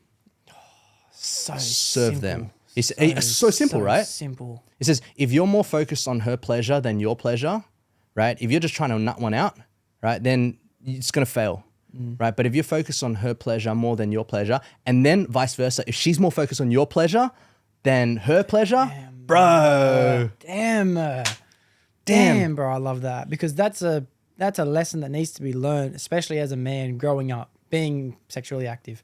It's you personally in my life got to a stage where I was like, man, no wonder these relationships aren't working out. Like I am selfish, you know, like it might come down to one avenue might be in the bedroom, but it might be in other avenues as well. It might be, I feel like I deserve more. Like I'm not getting what I want out of this relationship, but maybe I'm not doing enough to deserve that in the first place. And to use sex as an example is perfect, dude, because everyone in a relationship can apply that same logic. So good sex is good business. If you're willing to serve your wife and she's willing to serve you, right, then the same goes with business. If you're willing to serve the business, right, then the business will look after you in terms of whatever payments or whatever, finances. And I think that they just go hand in hand. Yeah. And it just means that, hey, the world is actually not that hard. Yeah. We just make it harder than it is. Yeah. And that also comes down to a thing that we are all falling off track on a lot, and that is thinking the world revolves around us. I'm very easy to fall into that mindset, and I know it doesn't. I know that I'm here to help benefit the lives of everyone around me. Respect, man. And in doing so, I actually get rewarded in the end. Like at the moment, and it's going to come out on a future episode, the episode after this one, because every 10 episodes, I call a swap cast. So I actually get to just chill out, and I let someone who's come on the podcast before come and host it. Ooh. And I don't have to think of anything to say when the conversation's getting to a point. I don't have to bring it back. Like I can just hit me, I love it. But I like being able to share that experience with my friends as well, or guests who have come on. And we were on the conversation of suffering, and I opened up and he opened up because we had a bit of a heart-to-heart moment about how people are there for you when you need it and you're so grateful for it. And he told me that, and I said, dude, I feel very lucky that people have been there for me in my times of suffering. And he says, well, that's because you're there for them, And I was like, I didn't do kind things and try and help others so I can get something in return. But just by doing so, I've chosen to walk a path to get myself to my own destination. Just like karma exists, when you choose to do bad things will happen to you. That's no different than walking down your toxic path to get to your toxic destination in the end. And it's really comforting and nice to constantly find pieces of information that say, the secret is keep doing nice things, put other people first. The word servant, which I spoke on with John in our podcast, John Paul Jr., is looked at as a bad word, servant, because I think of, and it's easy for me to think of, what's that show? The Prince of Bel-Air. Oh, yeah. You have your really rich family, and then you got, what's the butler's name? Jeffrey. And he's always saying, Jeffrey this, Jeffrey that. And Jeffrey's always, yes, master, master, But in reality, Jeffrey has a purpose. And his purpose is always going to be fulfilled as long as he continues to be a servant. Now, if you take that same application and apply it to your entire life, then in every realm of your life, not only do you have purpose, but you know that you should be doing and are continue to do everything you're doing correctly. I think that servant we need to change the narrative on the word servant. It does not mean bad. To serve others, in hindsight, is actually to help your own life. It's that same question that you ask, is it better to give or to receive, right? And I think there's I don't know, some people like to receive. Like I can tell you there's so many Chinese girls, they're like, just give me gifts and I'll be happy. Yeah, bro. Oh man, some of my Chinese... I might be a Chinese girl, bro. Some of my Chinese friends, right? They go, hey, your wife is very chill. She doesn't need very much. I said, yeah. And I said, what? And it's like, oh no, my wife needs to have a gift like every week or something like that to show her that I love. I said, okay. Yeah. Yeah. Tough pill to swallow for that bloke. Luckily he's rich. yeah. Luckily he's rich. Yeah. There's a like I want to know from your perspective as well. If you don't, if you see the world not serving, right, and we're on the same page with this, right? So if you see the world not serving and everyone's trying to go get their own, right? Is there a temptation to go, F that, I'm gonna go get it my own? So you're saying if the whole world is selfish and I'm trying to be selfless, is there a part of me that intrinsically wants to say, oh, well, if everyone else is doing it, what's the point of, why don't I just be selfish as well? Bingo.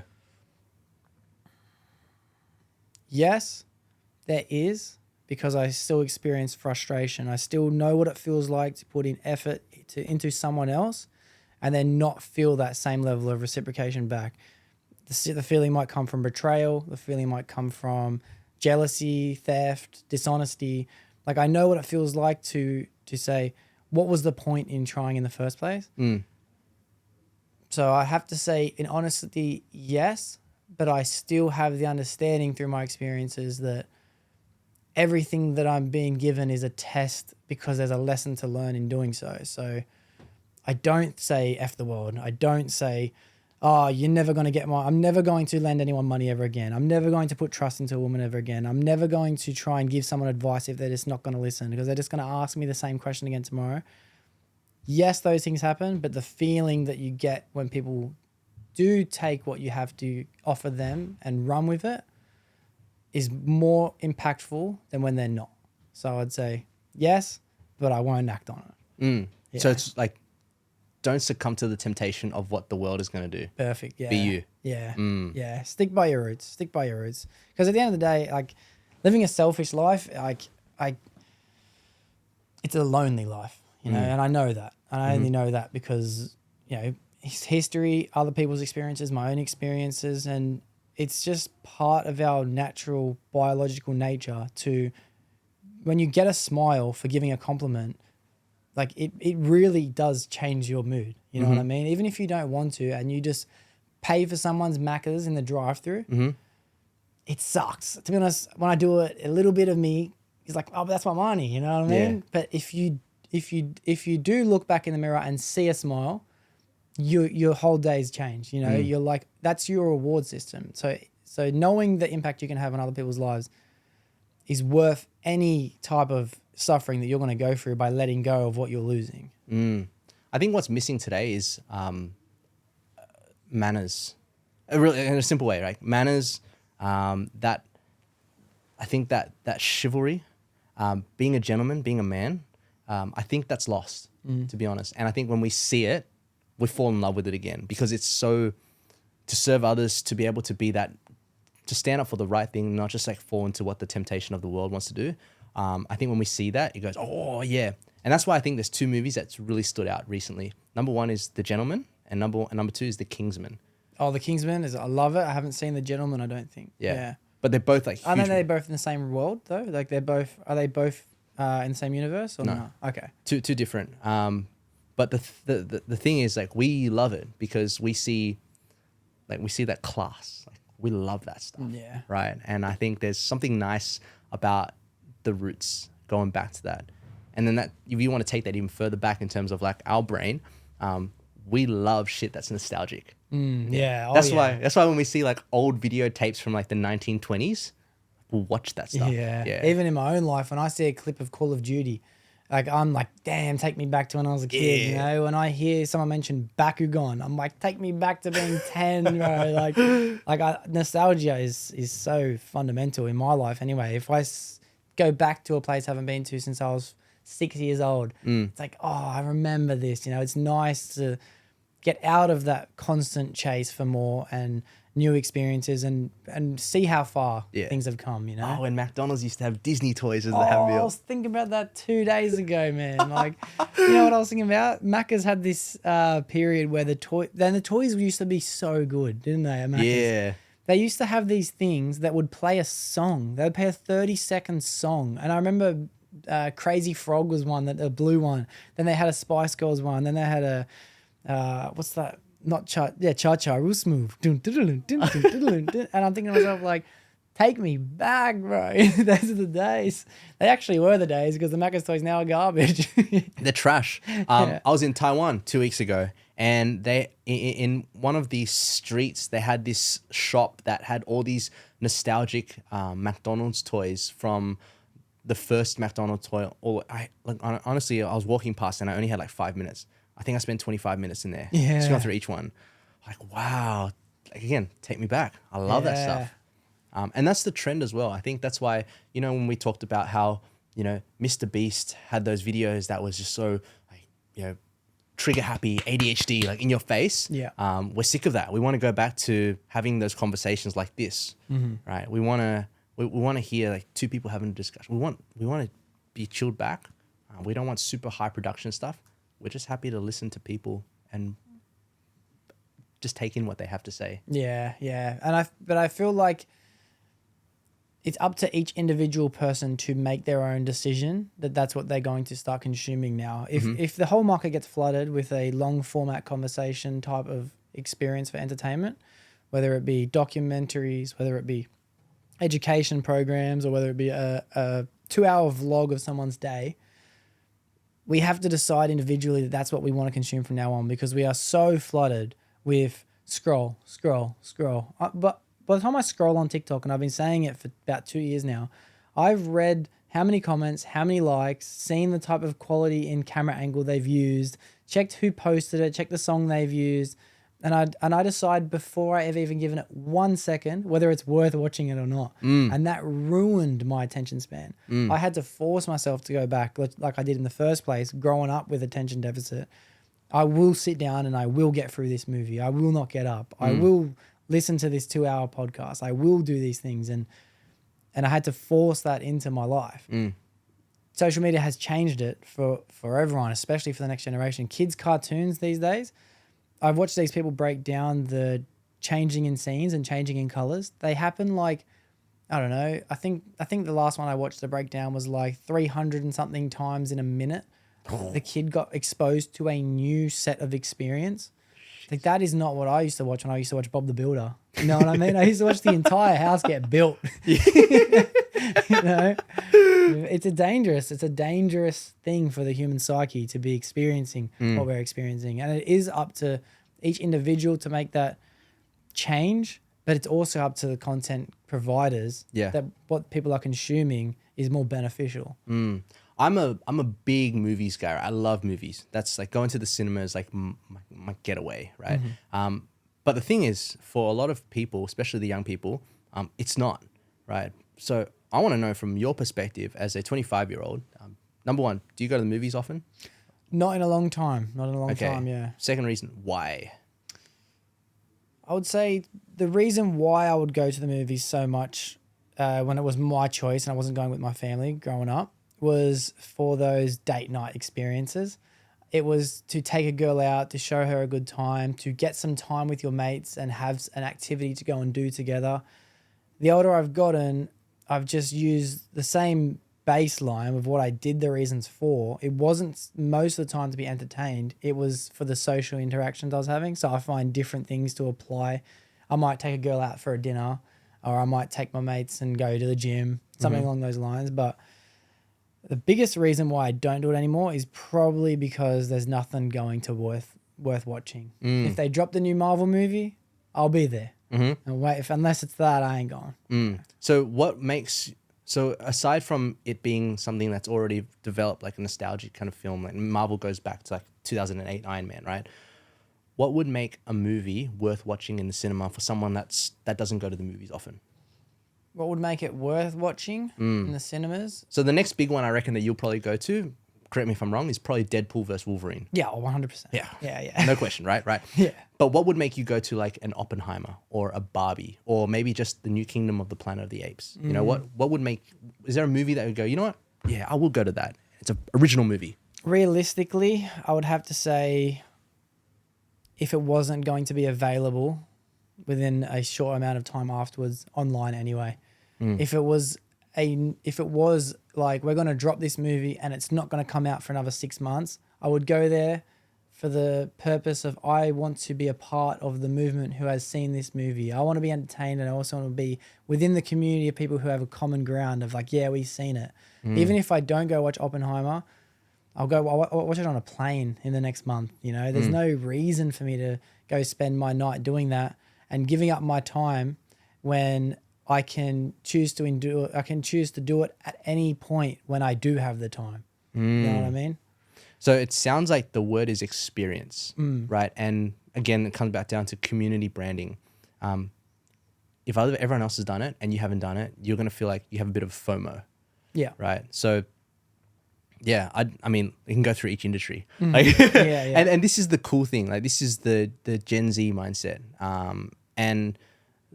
Because there's so much that's happening for you guys. We're in a world of so much distraction. I mean, you wanted to kill 2 hours? Find 2 hours to kill easily. I tell you what, I haven't been bored since I was 12. I have no idea what it's like to be bored. I have a task that needs to get done, and maybe I don't want to be doing my task, and like I'm just gonna do it anyway because it needs to get done. But I couldn't tell you what it's like to experience not knowing what to do. I have no idea what that means. Damn. You know that my mentor, or my uncle who runs the commercial side of our business, he said to me, "It's good to be bored." He said that randomly one day to me. He's in like his late 40s, almost 50s, right? And I was like, "What?" He said, "It's good to be bored." He says, when you're bored, you think. When you think, that's when new shit comes out. Like when you start thinking about new things. And I think the reason why we have people who, the young generation, who people like yourself, you get shit done, is because I think you've given yourself time to think and be bored. I mean, I know you probably say you haven't been bored, but I actually think that you've had time to think, right? Oh, yeah. I've had plenty of time to think. Like, Yeah. I drive a lot.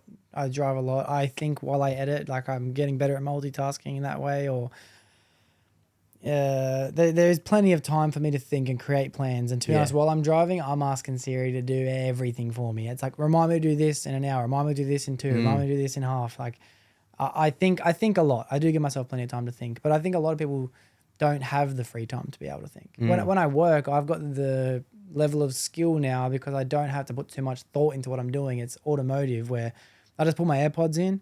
I don't even have to talk to anyone for an entire shift.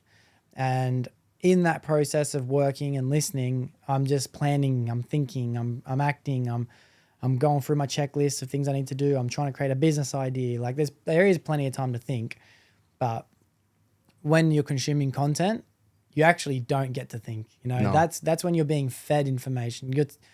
You're now taking in what other people have been thinking. Yeah. Yeah. So this is the thing. So businesses need to find a way that when the younger generation, or my generation, your generation, start to realize that, oh, dang, we need time to stop and think. So businesses then need to realize, okay, cool. How do I take advantage of the time that you guys are going to be on social media?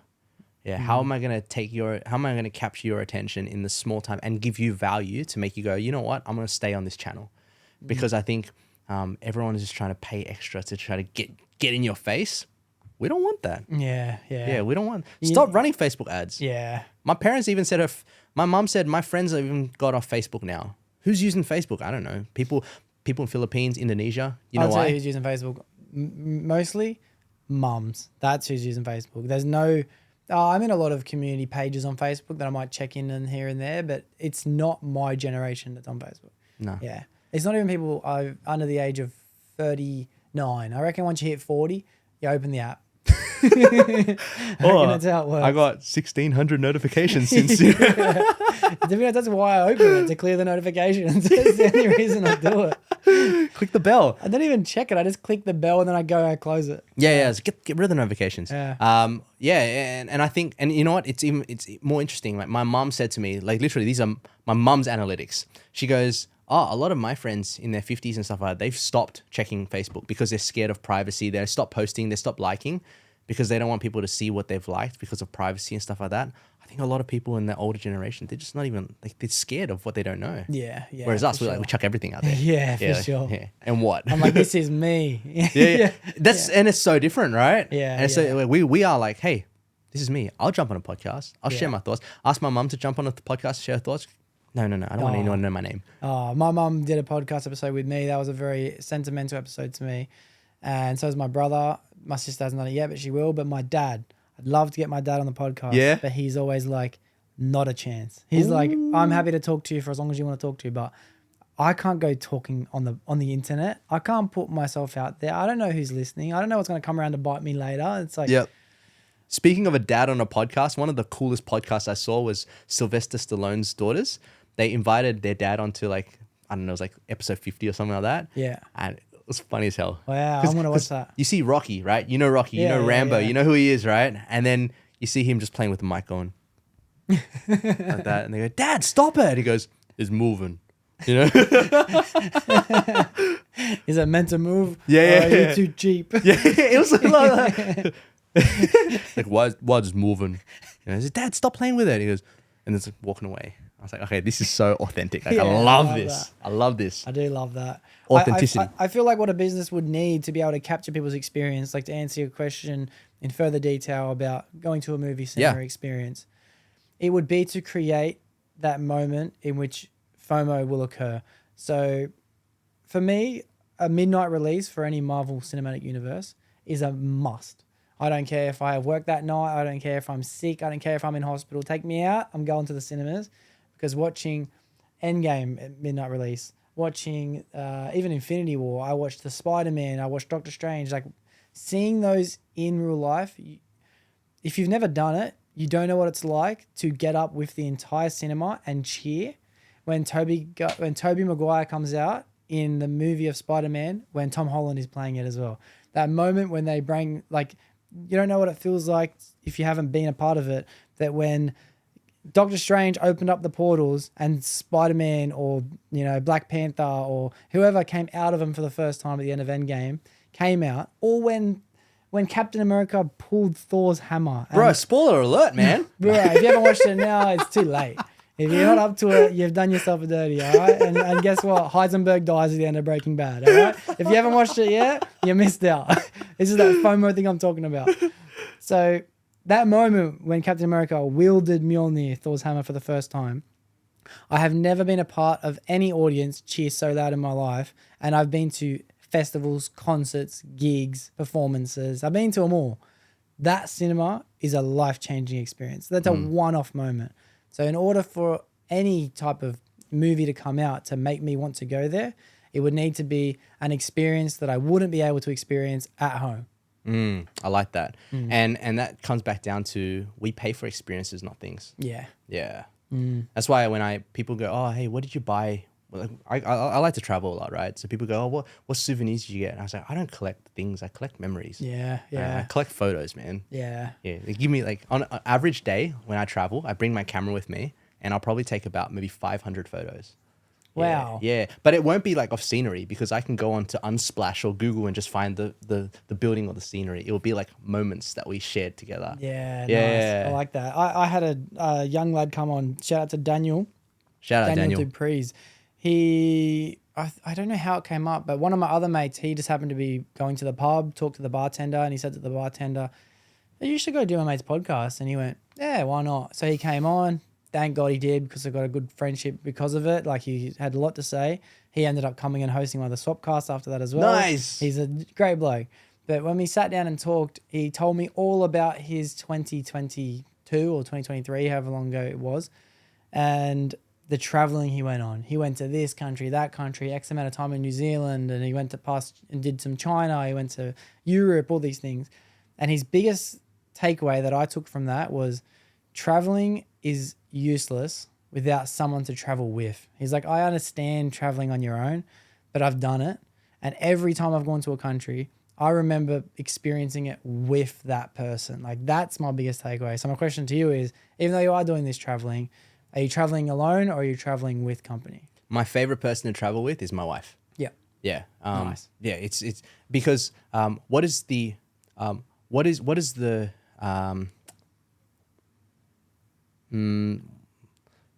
Tony Robbins said it. Let's see if there's the best way I can explain it. Okay. What's the purpose of a human relationship? Or are you asking or rhetorical? No, like, or you can answer that. What's the purpose of a human relationship? What's the purpose? Would be companionship. Yeah. Yeah. And yeah, companionship. And if you knuckle all that down to the bottom, it's to enhance the human living experience. Why do I love watching movies with my wife or with my dad or with friends or with other people that you don't know of in the cinema for a midnight release? It's Yeah. because we want to enhance the human living experience. I can't sit in front of my TV and Netflix and have the same reaction, when all the Spider-Mans come out of the portals. yeah. Like, I can't get that if I'm watching it by myself. And even when you watch a movie by yourself, when you show someone else that movie, you enjoyed it more than the first time you watched it, isn't it? Yeah. Because they get to experience it together, yeah, you're right. I can't wait to sit down with my kid and watch all of the Marvels from Iron Man, watch Star Wars, and let that kid find out, oh my gosh, what Luke is Darth Vader's dad. What? Spoilers. Oh man, come on, man. 1980. Get out of here. yeah. So I think it's the human living experience. I had this. I had a weird thought the other day. I said, "Oh man, when my kid comes out in a couple months, I'm gonna miss out on this. I'm gonna miss out on this. I'm not gonna be able to play basketball again, or I'm not gonna be able to go to the gym as much. I'm gonna have to balance my time." And I caught myself doing that, and I thought, "Hey, hold on a second. Instead of all the things that I'm missing, what about all the things that I'm gonna gain?"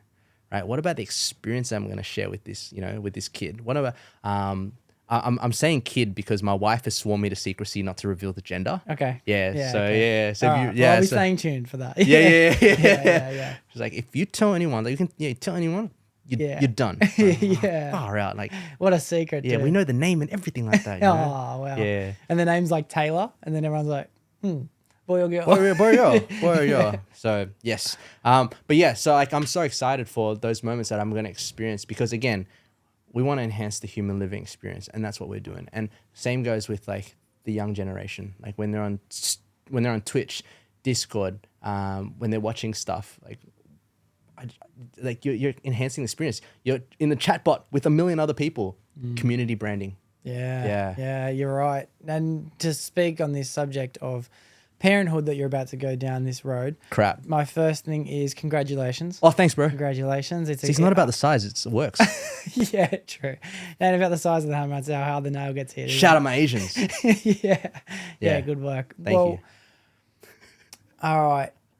In regards to that thought that you just, we aren't in control of all our thoughts, so it's good to be able to catch them and redirect them when they do come our way. I find that it's easy for me to use a analogy that no thought comes from within me. I'm a beacon for thoughts to travel through, and I act on which thoughts I enjoy. I think of it as, and I heard this, I believe, somewhere else, so I'm going to try and remember it, but in my own words, think of your thoughts as a roommate. Your roommate tells you, let's go to the pub tonight. Let's go gamble. Let's go get on it. Let's screw that guy. Like, oh, I'm hurt. Get your revenge. Your roommate's in your room with you, and you have the choice to listen to what you do and don't like about your roommate. And to have those thoughts like, oh man, I'm going to miss out on this or I'm going to miss out on that is completely normal. Everyone suffers from intrusive thoughts, but to notice them and redirect them into the thought process you want to go down is a very powerful skill. The truth behind it is, though, you don't need to worry about whether or not you're going to miss out on things, because we have had clear examples of guys who have chosen to run with that narrative and not given their children the time that they deserve. You still have your guys who don't show up when their kid's there because they're busy hanging out with their friends, or you have the ones that chose to keep doing whatever they're doing and never invest any time into their kid's life or not. The beautiful part of it is you're actually going to be able to choose in the moment about whether you do want to spend all your time with your kid or whether you do want to go play basketball that day. And deep down, you'll know which one you want to do more. And I believe it's going to be help him get ready for school in the morning, or, hear about his day, or pick him up, or things, especially when he's younger. And then as he gets older, wait for my opportunity to spend time with him, instead of making sure I don't have any time in the first place. Like, you have the free will, which is the beautiful part of parenthood. And it is naturally within us to want to give up all your time. I've had an experience over the last few over the last 9 months where the level of deep, desirable selflessness that you experience by hanging out with a kid, especially one that you're participating in raising, is the most purest form of satisfaction you can possibly get. For anyone who chose to run away when they found out their missus is pregnant, they missed out on the greatest gift they could have ever gotten. Yeah, you're going to have sleepless nights. Yeah, you're going to get frustrated. Yeah, you're going to have to better manipulate your time. But that feeling is something that you, no matter what, doesn't matter if you're having a good day, doesn't matter if you're having a bad day, seeing them and living through their experience and putting yourself in their shoes to whether or not like they're not going to be able to come to terms with the fact that dad's pissed off or this, my mum just is in a bad mood or upset. They're just taking in life. And when you do look at that through their eyes, it helps you internally as well. It goes back to that act of like being a servant. Being a servant for a partner is one thing, and all that is doing is practice and preparation for the real moment of reward, and that's servant for your offspring. You know, it's. I'm so excited for you to go down this journey. Thanks, man. I appreciate it. And I can't wait to have offspring of my own. I've been manifesting it since I was 15 years old. Yeah. That's, hey, you know what? You said something that was really interesting. I have some friends that said I would never raise another man's child, right? Yeah. Can I ask? I mean, this could be a personal thing. No, I'm all open. You're open? All right, cool. What is it like to raise a kid that is not of your own? Break it down. Like you can start from the top and then we can go deep. Okay. In overall, and I like to start with the negatives before I get to the positives because I'd rather end on a good note. And there's a lot of people that are through this as well. And that's why I wanted to pitch, hear your side. Yeah. So backstory to this is it's funny looking back at episode 1, 2, 3 for myself because I always find that I am either getting an insight to what my future is going to be like. If I look back 20 episodes, I've almost had the conversations in preparation for what's going to be. So whether this is God's plan and I've now got an indication to look back and have literal conversations I've had to get me to where I'm meant to be, I'm always in preparation for my next step. So it's good to be able to document it and reflect on it. But I was having conversations with people for a very long time. And when the conversation would come up, like a manager I work with, and he mentioned the fact that his first daughter isn't actually his daughter, it's his wife's daughter with another guy who he stepped in and now they have children together. That was so interesting to me. I was like, wow, what is it like to raise someone else's kid? Like that sounds insane, to be honest. And despite all the answers I've gotten over the years, before I stepped into this path of committing to a serious relationship with someone who's already started a family of their own, I asked everyone I'd possibly met in my entire life who has gone through the same thing, what their opinion on it was. I went through managers, bosses, employers, teachers, mentors, friends, family, anyone who's done it. And I was like, tell me, what am I getting? Should I do it? Should I not do it? What's good? What's bad? And everyone had the same narrative, and it was a great decision to go down. And the biggest one that took away from me was someone said, and shout out to Joel Hodgson because he said it to me, I will never be able to bring as much to the relationship as that person did, no matter how hard I try, because that is the reality of it. They're bringing extra life, extra love, extra people for you to serve, which is the best act you can do. So charity is a gift you give yourself. So what it has been super challenging. It has been very difficult navigating the road of, I'm not dad. There is a dad around. So you don't want to step on boundaries. You don't want to step on toes, but you also know that I have a certain way that I expect my life to be living. I'm going to do my best to instill them as well. But that only has to happen while I'm around. When you're not with me and you are with either your dad or anything else, then you have a different set of rules you have to follow. But I have a level of expectation I expect, and I expect them. So it's been very difficult, but at the end of the day, the reward has been worth the troubles in doing so. And does the drive to be a great, dad for the kid come from your love for your partner? Or is there something more? 100%. That is what kickstarted the road in the first place. It was right. If I want to show my complete open, vulnerable self and give everything I have to give, then I'm also taking on someone else in the process. And, you know, I thought to myself, like, worth it, so let's go for it. And it shifted very, very quickly into having it's like, obviously, if I'm going to be giving all my time to this kid and I'm going to be like helping him when he needs help and pushing him in the right direction and showing him how I do things that he wants to come to him too, I'm creating a best friend in the process. You know what I mean? I'm creating someone who likes the same things as me, who wants me around all the time because I'm giving them all my attention. So it started off as that, but it quickly turned into something else. And I got to a point in which I told him I loved him as well. And because I did, like, and I still do. Like, it's been a crazy experience, but it's also been like a trailer before watching the movie. You know, I've got to play the demo before I bought the game. It's been a blessing. It's been probably the greatest experience ever.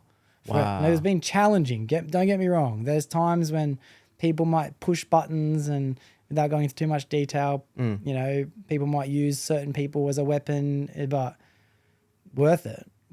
Yeah. I think one of the most noble things that you can do is literally take another, like, I don't know what the situation is, right? Yeah, and I won't go into too much detail on pod, but I'm going to tell you off camera. Ooh. So for everyone listening, subscribe to his Patreon and he might reveal it in Like all these questions come up, and the hardest thing to do in those situations is honestly just to say, no matter what, you're very lucky. You have a mum that loves you and you have a dad that loves you as well. Mm-hmm. So listen to your mum and listen to your dad, but you know you're capable of making your own choices. Yeah. You know? Eventually, this kid's going to grow up to know that his dad's a piece of shit. Yeah. But I don't need to tell this kid that. This kid needs to grow up thinking his dad's the most amazing superhero this world has. You're real for that, man. It's not, and everyone, we're back. Yeah, I said what I need to say, but it's not something that I need to take any pride in doing so. It's like, it's the value that you see when a kid is happy. You know what I mean? It's not. I can't rob this kid of that. Yeah. I can't rob this kid of telling him my honest opinions about certain situations because he's going to grow up and figure that out. Yep. You know, it's my job to be like, you got the best dad in the world, dude. How good's this? You're going to see your dad this weekend. And guess what? I'll be here when you get back as well. Man, that is huge, man. You have to. So advice to men in their 20s, right? So now that you have, you basically, you have your 20s and then now you also, what things have you seen for your generation that could be quite toxic? If we don't fix it up, we can continue to lead down this path that, you know, redefines what it becomes to be a man. All right. So I think you can apply it to both fatherhood or step parent. Like, someone said this to me, so I'll use this to get it started. Yep. And shout out to Aaron Huey, who came into the podcast with me. It was a great episode where we talked about men's mental health in the construction industry. Mm-hmm. So if you haven't seen it, click the link in the description down below. And he said that whenever he feels enraged or frustrated or anything with his young daughters, who he loves endlessly, and he finds himself frustrated, he's yelling, "Why aren't you doing this? I've told you 100 times." Look at their hands. Notice how small they are. Because even though you understand what the right steps are meant to be done, they have no idea. Look how small their hands are. So an easy one would be to take his advice, and that's look how small their hands are, take a breath, and remember, they have no idea ever. You might have to say something 100 times. This kid, for starters, can't process your emotions. I feel like we get frustrated as people, especially as men, when we feel like people aren't taking us into consideration. And we feel a little bit hurt by people's decisions and we want to get revenge. We want to yell, we want to scream, we want to break something, we want to ignore someone, we want to ghost someone, not message them straight away because we feel like someone's hurt us, so our natural reaction is to get revenge. But there's a big difference between someone doing it intentionally and unintentionally. When someone's doing something unintentionally, they're just living their life. It's not really their fault if you feel sad because you asked them how their day was and they spoke for half an hour and then they just forgot because they have other things on their mind and they didn't ask you how your day was. Like, that's not intentional harm. It still hurts. You still have to talk about it. You still have to get over it. but it's unintentional. With a kid, everything's unintentional. You're going to have to repeat yourself. You're going to have to set limits, set boundaries. You're going to have to set rules and punishments, whether they're timeouts or time away, but that's not to make yourself feel better. You have to do everything to make the kid grow up to be the best version of themselves. You have to take yourself out of the equation at all times. Don't worry about how I'm feeling. I'm not going to yell because they're not listening. I'm going to keep trying. If I have to raise my voice, I'll keep trying because I want them to start taking on this habit of listening in general, you know? I find that if you remove your feelings from the situation, it's a lot more stable. It's a lot more comfortable. It's an easier ride. You enjoy it more because you should have already had this practice by putting other people first by the time you're going to have kids. You've either been putting your partner first, or if you're religious, you've been putting God first. So by following the path of first, at least hoping to find God, then finding a partner who you want to have kids with, then having kids, you've had plenty of preparation to go through the steps of, right, I'm not number one. There is discipline that needs to get taken in life. There is a set of rules in which I need to follow, and you will live your life better thinking about how other people are feeling before how you're feeling. Yeah. And you know what I've noticed about this whole time we've been talking together? A lot of the things that we're sharing on this between us has actually been stuff that we've picked up along the journey, right? And I think that's why the journey is so important, not the destination, because we collect things as we go along. And a lot of the information that we discover, yes, we discover some things, but I'd say 80% of the stuff that we share with each other, we actually get it from people that are around us as well. Yeah. So have those conversations. Yeah. Right? Talk to more people because wisdom is everywhere. I think the Bible even says nothing is new under the sun, right? And so, yeah, it's happened before, it'll happen again later on, right? Yeah. So we just pick things up as we go along. Right? Yeah. Wisdom is everywhere. Ask how and ask why. Yeah. Boom. Boom, bro. Yeah. Hey, I got one more question. And then I have one more question. You have, all right, cool. When you see a I actually want to ask a question like with bubble tea, right? Why is a good reminder that I want another sip. Oh, yeah. I've been doing some research again about about my culture, right? To understand what are we doing. Where is our voice sitting right now in terms of like, I guess the global kind of thing right now with all the tension that's happening with China and all that stuff, right? But when we're living in a country like Australia and maybe you have American and Canadian or UK listeners, right? Western countries, we've got Asians there. When you see this, what does this mean to you? Aside from the fact that it's a drink, what does it mean to you? And there's no right or wrong. I just want to get your own. It's not something that I've thought by looking at a drink before and analysed how I've thought. So I'm freeballing it. But I would say the adoption of cultures. I would say the merging of cultures. And I think that is wonderful. If I was to think of Asian culture in general, which it does, I think of Asian culture as soon as I see the drink. Yeah. I think of, especially today's age, cool. You know what I mean? Asian fashion has become the coolest type of fashion. Korean movies and all these kind of movies are now the greatest movies. And especially a game like Squid Game came along and showed us like, man, Asian TV is the best kind of TV. Asian girls are fire. Oh, Asian, no, bruh. Asian girls are the best part of the Asian culture. We don't age, bro. About 50 years old and we're still 20. Yeah, raw. Asian girls are the top of the food chain. yeah. Biggest weakness for a white man, an Asian girl. Hey, man, I got some boys with yellow fever, man. Yellow fever is real.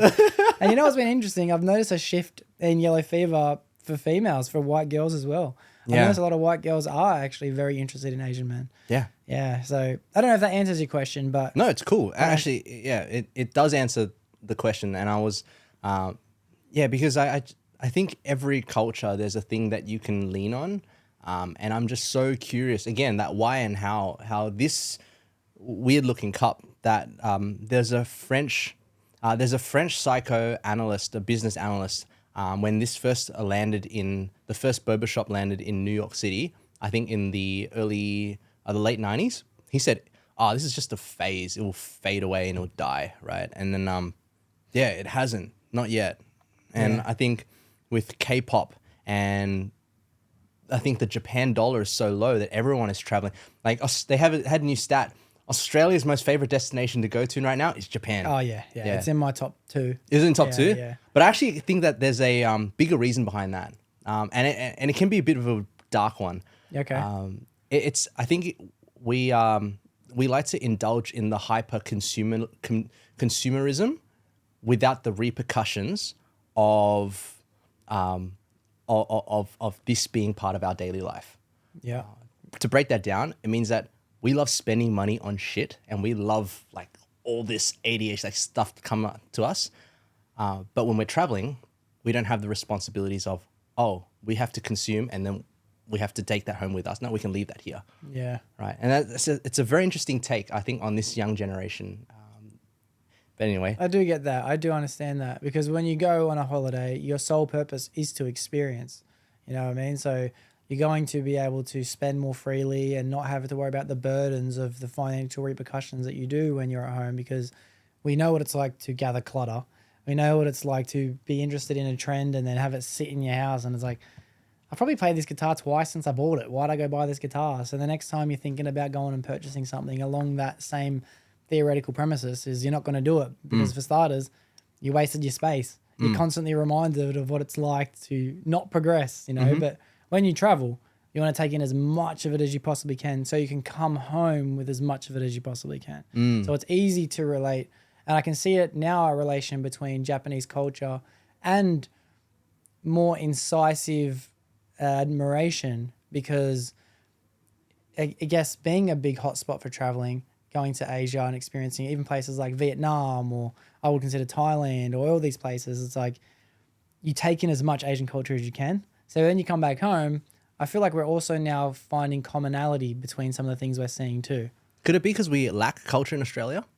Yeah, 100%. I've been working on the answer, what is Australian culture, since episode 1. And you know the answer I have created? Australian culture is not giving a fuck about what anyone else's culture is. That's Nice. the Australian culture. Nice. Yeah. Nice. It's the culture of complete ignorance and blissful independency. That's Australian culture. I don't care what my neighbors are doing. I don't care what the people I work with are doing. I don't care what anyone's doing. I just want to be doing what I'm doing at all times. That's Australian culture. I love that. I love that. And you know what? I always like to see a culture when I go to 7-Eleven or a convenience store. And if you look at Australia's convenience stores or 7-Elevens, you'll see that there is butter chicken in the boxes. There is sushi in the fridge, right? Yeah. There's Lay's chips in the Smith's chips in the and then there's a Slurpee there, right? And there's a meat pie in the hood. and the meat pie and the sausage rolls. Yeah. It's like Paddy's Market. Yeah. Have you been to like Flemington markets? Yeah, like I went there. I think around about the Valentine's Day time to buy some flowers. And I walked in there. I'm like, wow, this is so multicultural. Yeah. Like, I've been there for ages. Right? Yeah. There's the Greek guy over there, and then the Vietnamese lady shouting over there. Yeah, you're right. Yeah, you're right. I think the Asian culture has perfectly implanted itself in such a positive way that is respected by people like myself. I don't know how anyone else is seeing, but I see a mad growth in cultural fashion. I love looking up. I try to watch videos of American culture and American fashion, and I'm like, this is the worst pieces of advice anyone's given anyone when it comes to trying to look good. You look terrible. You look absolutely terrible. As I'm yelling at the TV or I'm watching it on YouTube. You look at Asian fashion and you're like, damn, that guy looks good, man. That girl looks good, man. You know, it's such a, I consider it to be such a nice, welcoming Asian culture into what hasn't been here for probably anything more than 20 years, I reckon, Asian culture. I think things like Netflix, the internet, has just made it a lot more easier. I think things like anime as well. Oh, anime. I was meant to say that point too. Anime has done it for my generation for sure. Yeah. And I think that's why that's why Disney is having a hard time competing against anime, right? And that's a whole conversation in itself. But I think anime has been true to itself and has kept what it is.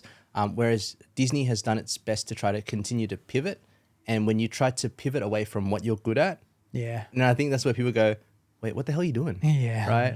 Like, just give us a good story. Yeah. right? Just be you, and that comes Yeah. back down to what we're saying. You know, Yeah. we like our generation. We just want businesses. We want people to just be them. And authentic as possible. Yes. We want as much authenticity as we can in our money we spend, in our time that we're going to give out. Because there's so much stuff that's coming to us that our bullshit meter is so high these days. Yeah. Like we know if you're fake. Yeah. Yeah, we know if you're trying to pitch us something or sell us something now. Yeah. We've seen it all. I do. I boost my Instagram reels lately just because I'm trying to see what can happen by doing so. And it's interesting looking at the different kind of reach you can gauge.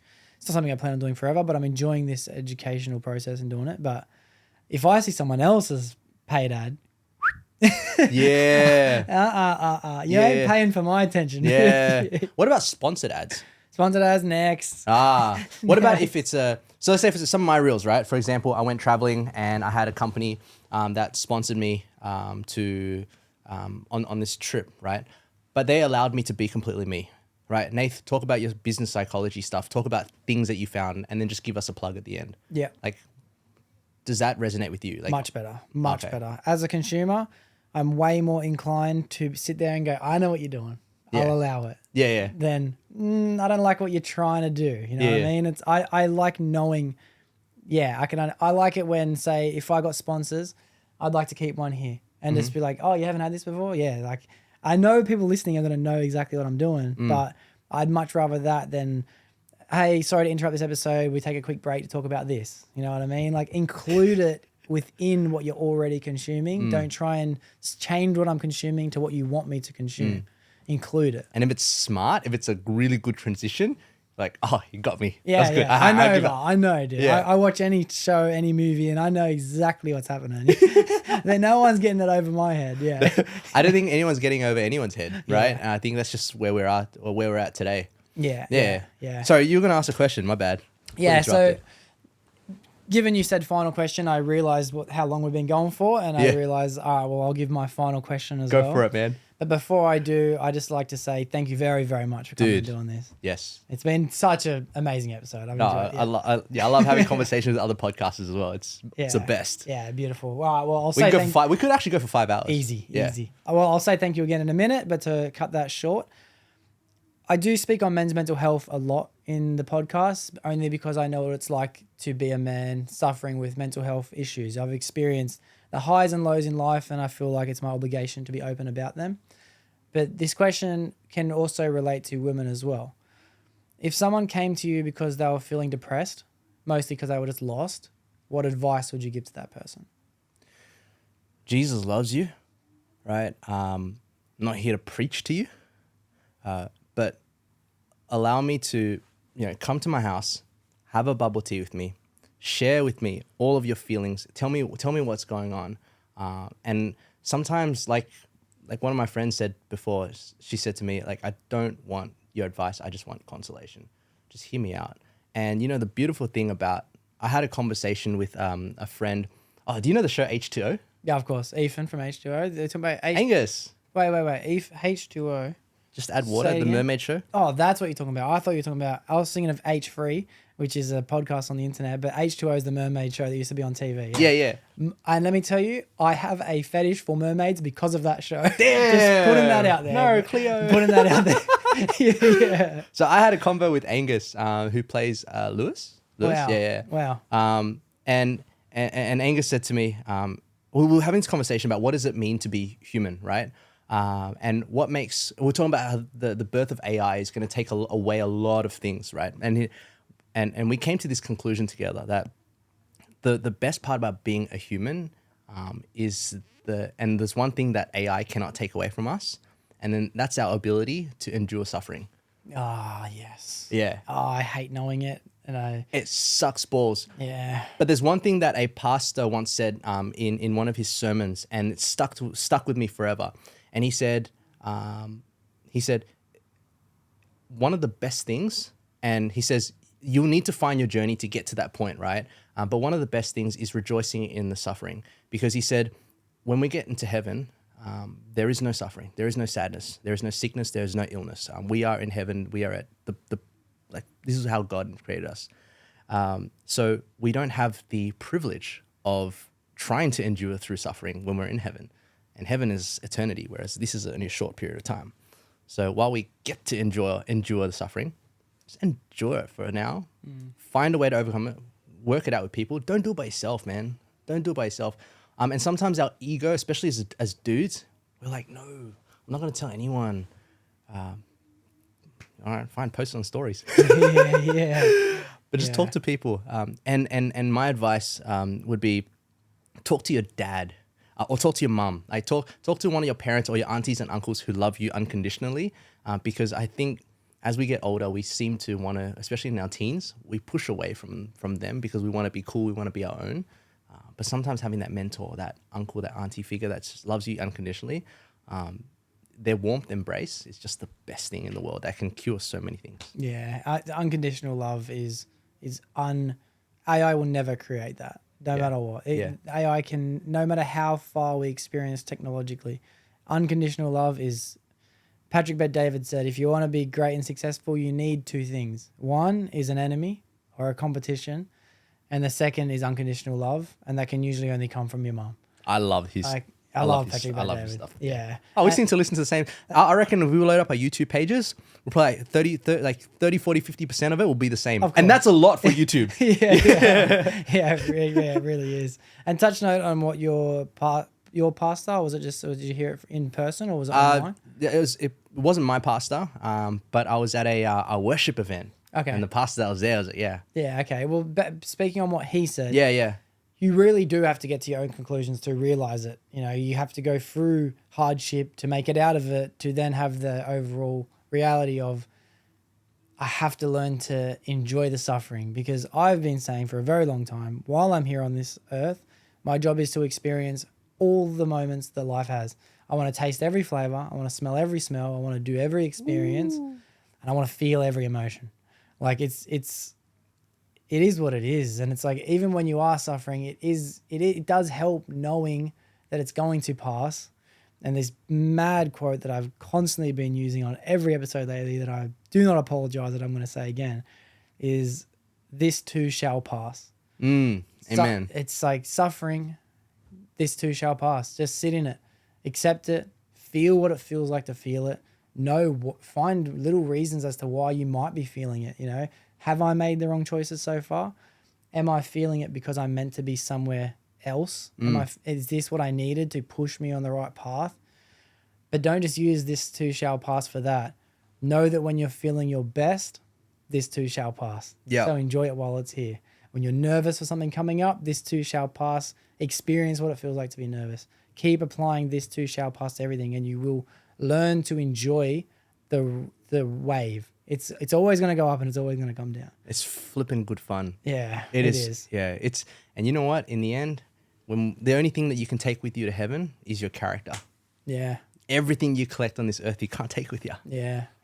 Very true. I find that everyone who has suffered and made it through the other side of it is a better person because they did suffer in the first place. The best mentors, the best people who are motivational speakers, the most successful people, they all went through hardship, you know, and they made it out the other side of hardship. So it is comforting knowing that on the other side of it, I will be a better person. Yeah. But it still sucks going through it. And in a business sphere as well, every entrepreneur that you see that's successful or have made it, right? They have been at the point where it was bankruptcy or I keep going. Yeah, everyone. Like you just look them up. They all have gotten to that point. Yeah. Unless you're the owner of, like, your dad's the owner of, like, Mount Franklin or something like Coke. Yeah. Then you have, like, unlimited tries to keep going and keep going. You fail out, whatever. You have unlimited tries, unlimited spendings. You have unlimited life. Yeah. And I mean, again, another whole topic in itself. That's like can go on forever. But you know, we're not all born with that silver spoon. So sometimes we only have so many tries. Yeah. So put people around you and listen to people that have done it before. You and I might not have all the answers for people who listen to us. But if people can just pick little nuggets here and there, then we've given our 4 cents. Yeah. Will Smith has this quote that I always think of too, and he says the two most important things you could do in your life, especially for self-progression, is running and reading. Because when you run, you learn to not only listen to that voice inside your head, but you learn how to ignore it. You learn how to keep going, keep pushing, keep persevering, and you find that relation between that part of you that is pessimistic and optimistic. And then if you complete your task, you now have a set of foundations. Like, oh, I know what can happen if I just stay. It doesn't matter if I was telling myself to stop, keep going. The reason why reading is so important is because any problem you've ever had, not only has someone else gone through it, but they've journaled about it. They've written it down. They've given it to us to learn from. That is true. So accurate. Yeah. And my other favorite Will Smith quote is, keep my wife's name out.